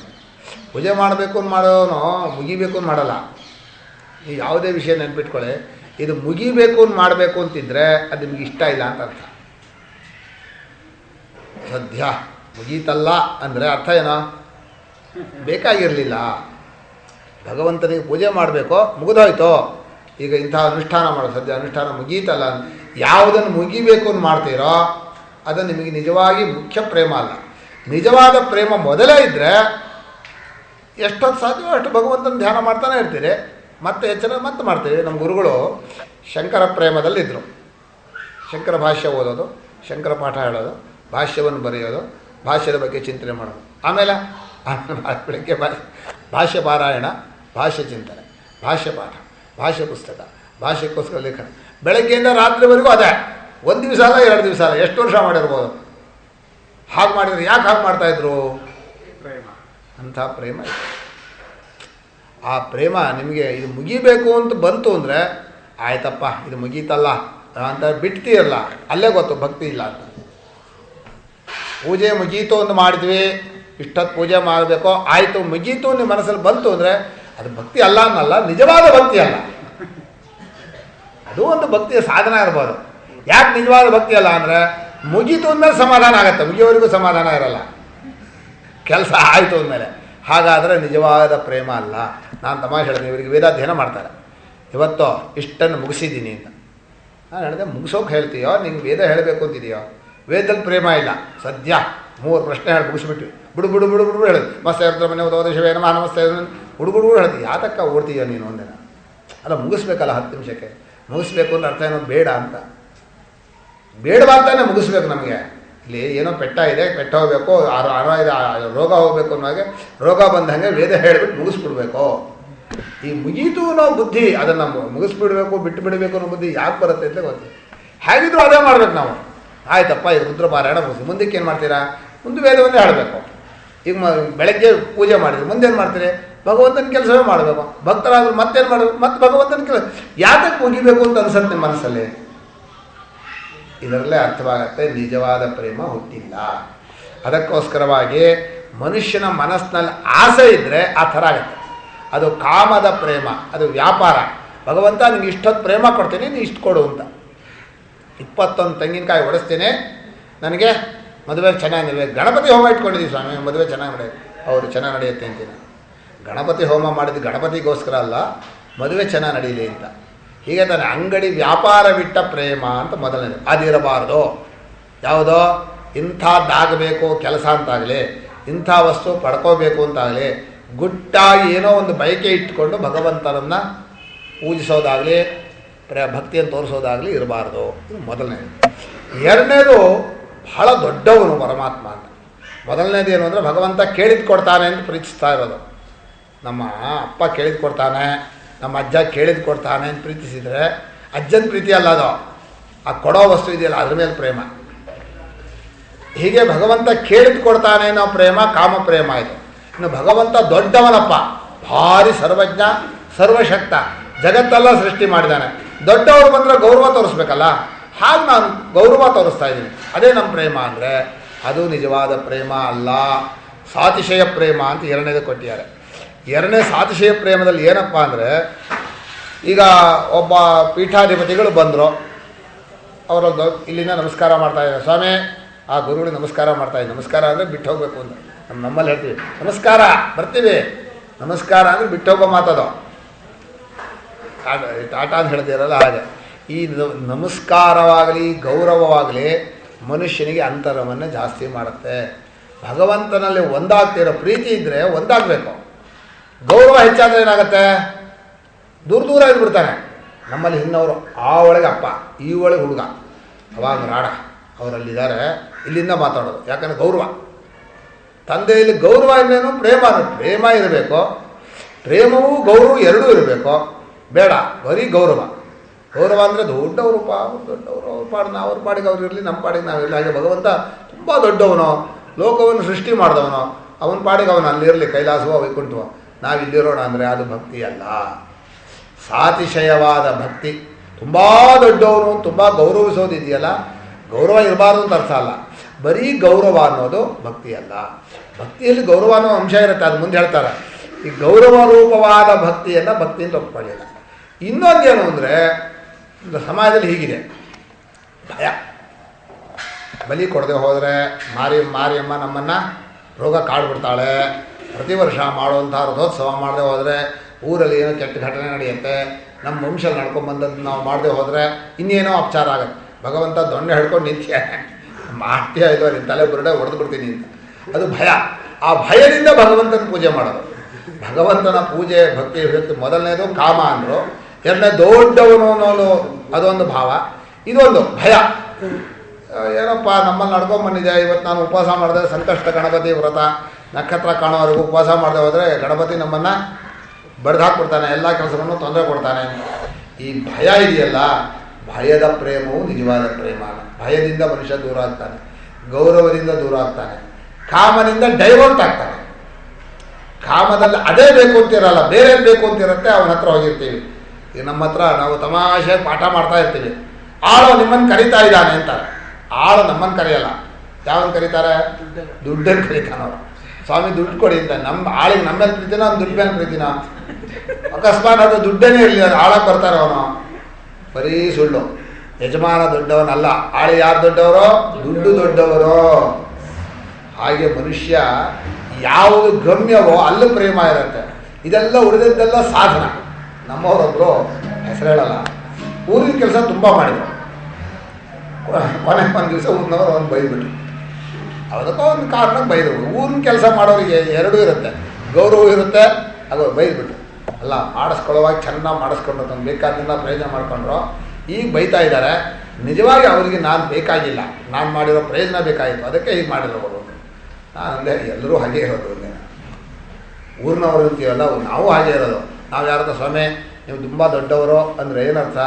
ನೀವು ಬೇಕು ಅಂತ ಅರ್ಥ ಅಲ್ಲ, ನಿಮ್ಮಿಂದ ಇನ್ನೊಂದು ಬೇಕಾ? ನೀವು ಯಾಕೆ ಬೇಕಾ? ನೀವು ಬೇಕಾದ್ರೆ ಇದ್ದೇ ಇರ್ತೀರಲ್ಲ. ಮನುಷ್ಯ ಪರಮಾತ್ಮನ ಹತ್ರ ಹೋದಾಗಲೂ ಇದೇ ಬುದ್ಧಿ, ಅವರಿಂದ ಏನಾದರೂ ಪ್ರಯೋಜನ ಆಗಬೇಕು. ಅದು ಮೂಲತಃ ನಮ್ಮ ಸ್ವಭಾವ ಇದೆಯಲ್ಲ, ಅಲ್ಲೇ ನನಗೇನು ಪ್ರಯೋಜನ ಅಂತ ಕೂತ್ಕೊಂಡ್ಬಿಟ್ಟಿದೆ. ಅದೇ ಕಾಮ. ಅದು ಆ ಕಾಮ ಬೇರೊಂದು ಕಡೆ ಡೈವರ್ಟ್ ಮಾಡೇ ಒಂದು ಕಡೆ ಇದು ಸಾಧನ ಹೌದೋ ಅಲ್ವೋ, ಇದರಿಂದ ಇದನ್ನು ಪಡ್ಕೊಳ್ಳೋಕ್ಕಾಗತ್ತೋ ಅಲ್ವೋ, ಇದರಿಂದ ಇದನ್ನು ಹೀಗೇ ಯೋಚನೆ ಮಾಡೋದು. ಆದ್ದರಿಂದಲೇ ಹೇಳಿದರು ಈ ಮೂರು ಇರಬಾರ್ದು. ಭಗವಂತನ ವಿಷಯದಲ್ಲಿ ಯಾವ ಮೂರು ಇರಬಾರ್ದು? ಕಾಮ ಇರಬಾರ್ದು ಮೊದಲನೇದು, ಎರಡನೇದು ಭಯ ಇರಬಾರ್ದು, ಮೂರನೇದು ಗೌರವ ಇರಬಾರ್ದು. ಭಾರಿ ಗೌರವ ಇರಬಾರ್ದು. ಭಾರಿ ಗೌರವ ಅಂದ್ರೆ ಮೂರೂ ಬೇಕಾಗತ್ತೆ. ಮುಂದೆ ಹೇಳುವಾಗ ಅವನೇ ಬೇಕು ಅನ್ನೋ ಕಾಮ, ಅವನೇ ಎಲ್ಲರಿಗಿಂತ ಹೆಚ್ಚಿನವನು ಗೌರವ. ಸದ್ಯ ಅವನು ಒಂದು ಬಿಟ್ಟು ಬೇರೆ ಕಡೆ ಎಲ್ಲಿ ಮನಸ್ಸು ಹೋಗ್ಬಿಡುತ್ತೋ ಅನ್ನೋ ಭಯ, ಮನಸ್ಸನ್ನು ಕಿತ್ಕೊಂಡು ಹೋಗ್ಬಿಡ್ತಾರೆ ಅನ್ನೋ ಭಯ. ಆ ಥರ ಇದ್ರೂ ಪರವಾಗಿಲ್ಲ. ಆದರೆ ಇದು ಈ ಲೋಕದಲ್ಲಿ ಹಾಗಿರಬಾರ್ದು. ಹೀಗೆ ತ್ರಿಭಂಗ ರೂಪಂ ಅನ್ನೋದಕ್ಕೆ ಈ ಮೂರೂ ಇಲ್ಲದ ನಿತ್ಯಂ ದಾಸ್ಯ. ನಾನು ಒಪ್ಪಸ್ಸೆ ಆಗಿದೆಯಪ್ಪ, ನನಗೆ ಮತ್ತೆ ಯೋಚನೆ ಇಲ್ಲ. ಭಗವಂತನ ವಿಷಯದಲ್ಲಿ ನಾನು ಹೇಳ ಆಂಜನೇಯ ಒಪ್ಪಿಸ್ಬಿಟ್ಟೇನೆ, ನಾನು ರಾಮನ ದಾಸ. ಮತ್ತು ಎರಡನೇ ನನ್ನದಿಲ್ಲ. ನನ್ನದು ಅಭಿಮಾನ ಕಳ್ಕೊಳ್ಳೋಕ್ಕೆ ದಾಸನಿಗೆ ಅಭಿಮಾನ ಇರೋದಿಲ್ಲ. ನನ್ನ ಆಗು ಹೋಗುಗಳು ಎಲ್ಲ ಅವರದ್ದು ಸ್ವಾಮಿ, ನಾನು ಮಾಡಿದ್ದು ಎಲ್ಲ ಅವರದ್ದು. ಹೀಗೆ ನಿತ್ಯ ದಾಸ್ಯ ಅನ್ನೋದು ಭಗವಂತನಲ್ಲಿ ಅರ್ಪಣೆ ಮಾಡೋದು ಬಹಳ ಒಳ್ಳೆಯದು. ಯಾಕೆ ರಾಮದಾಸ ಅಂತ ನಮ್ಮ ಗುರುಗಳು ಭಕ್ತಿ ಪಂಥದಲ್ಲಿ ಒಂದು ಪರಂಪರೆ ಹೇಳಿದ್ದಾರೆ. ನಾರಾಯಣ ವಿಧಿ ವಸಿಷ್ಠ ರಾಮ್ ರಾಮದಾಸ ಕಲ್ಯಾಣ ಧಾಮ ಅಂತ ಭಕ್ತಿ ಗುರು ಪರಂಪರೆ ಇದೆ. ನಾರಾಯಣ ಅಂದರೆ ಪರಮಾತ್ಮ, ವಿಧಿ ಅಂದರೆ ಬ್ರಹ್ಮ, ಅಲ್ಲಿಂದ ವಸಿಷ್ಠರು, ವಸಿಷ್ಠರಿಂದ ಶ್ರೀರಾಮಚಂದ್ರ, ಶ್ರೀರಾಮಚಂದ್ರ ಆಂಜನೇಯ, ರಾಮದಾಸ. ರಾಮದಾಸ ಅಂದರೆ ಆಂಜನೇಯ ಹೇಗೋ ಸಮಸ್ತ ರಾಮದಾಸರು ಹೌದು, ಗೋವಿಂದಾವಳಿ ಮಹಾರಾಜರು ಹೌದು, ಮುಂದೆ ಇನ್ನೂ ಹೌದು. ಯಾರ್ಯಾರು ರಾಮ ಅಂತ ಹೇಳ್ತಾರಲ್ಲ ರಾಮದಾಸ. ನಮ್ಮಲ್ಲಿ ತಮಾಷೆ ಮಾಡೋರು, ಆಂಜನೇಯ ರಾಮ ರಾಮ ಅಂತ ಇರ್ತಾನೆ, ಆಂಜನೇಯ ರಾಮ ರಾಮ ಅಂತ ಹೇಳ್ತಾ ಇರೋದನ್ನ ಅವನು ರಾಮದಾಸ. ಯಾರ್ಯಾರು ರಾಮ ರಾಮ ಅಂತ ಅಂತಾರೋ ಅವ್ರಲ್ಲ ಆಂಜನೇಯರು, ಅವರೆಲ್ಲ ರಾಮ. ನಾನು ಹೇಳಿದೆ ಅವ್ರಲ್ಲ ಆಂಜನೇಯರು ಕೋತಿಗಳಂದೆ, ಕೋತಿಗಳಲ್ಲ, ಅವರು ರಾಮದಾಸರು. ಅಂದರೆ ಎಲ್ಲರೂ ನಿಜವಾಗಿ ಭಗವಂತನಿಗೆ ಎಲ್ಲವನ್ನು ಅರ್ಪಣೆ ಮಾಡ್ಕೊಂಡಿದ್ವಿ, ನಂದು ಅಂತ ಇಲ್ಲ ಅಂತ. ದಾಸ ಅಂದರೆ ಕೀಳು ಅಂತ ಅರ್ಥ ಅಲ್ಲ. ಈ ಕೆಲವರು ಹೇಳಿದ್ರೆ ದಾಸ ಇದು ಅನ್ನೋದು ಇದ್ರ ಪಂಥ ಅಲ್ವಾ, ಯಾವುದು ಮಾಧ್ವ ಪಂಥ ಅಲ್ವಾ ಅಂತ. ಮಾಧ್ವ ಪಂಥ ಥರ ಅಲ್ಲ.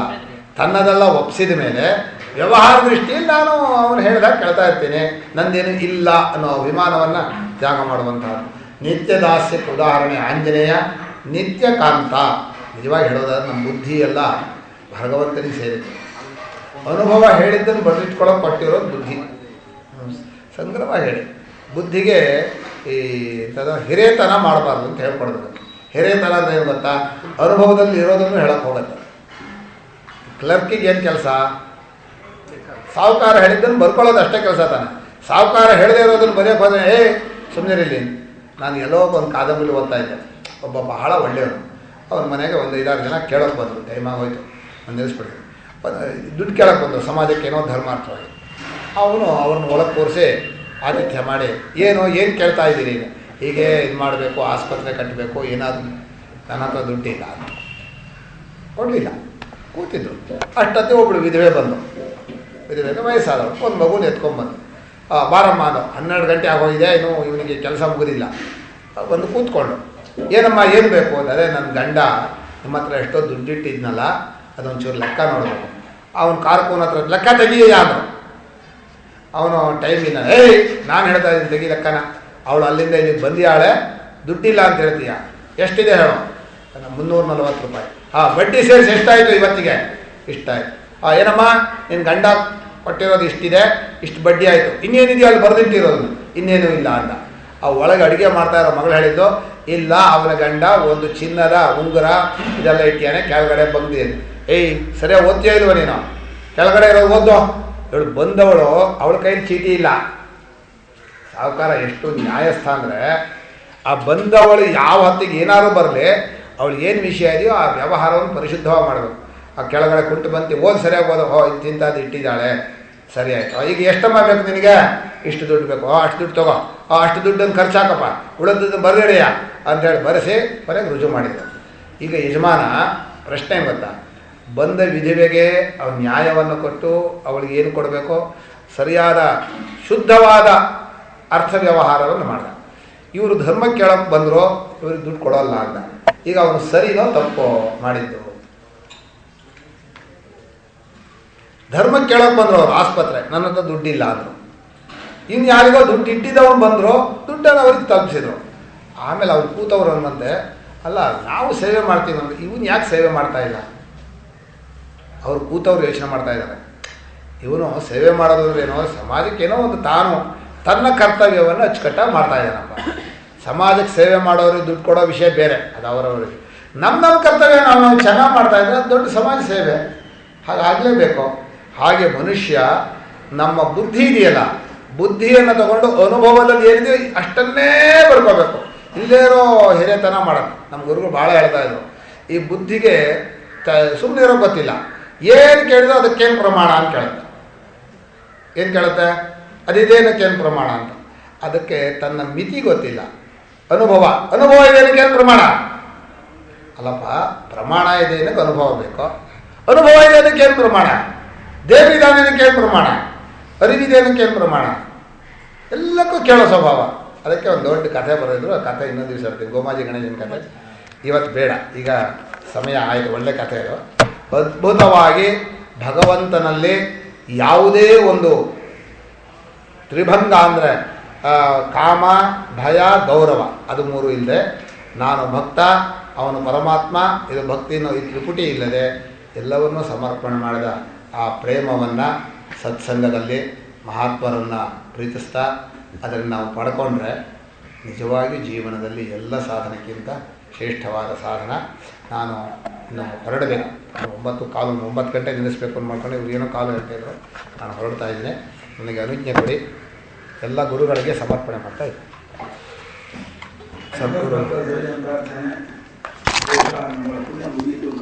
ಪುಣ್ಯ ಮುಗಿಲಿಲ್ಲ.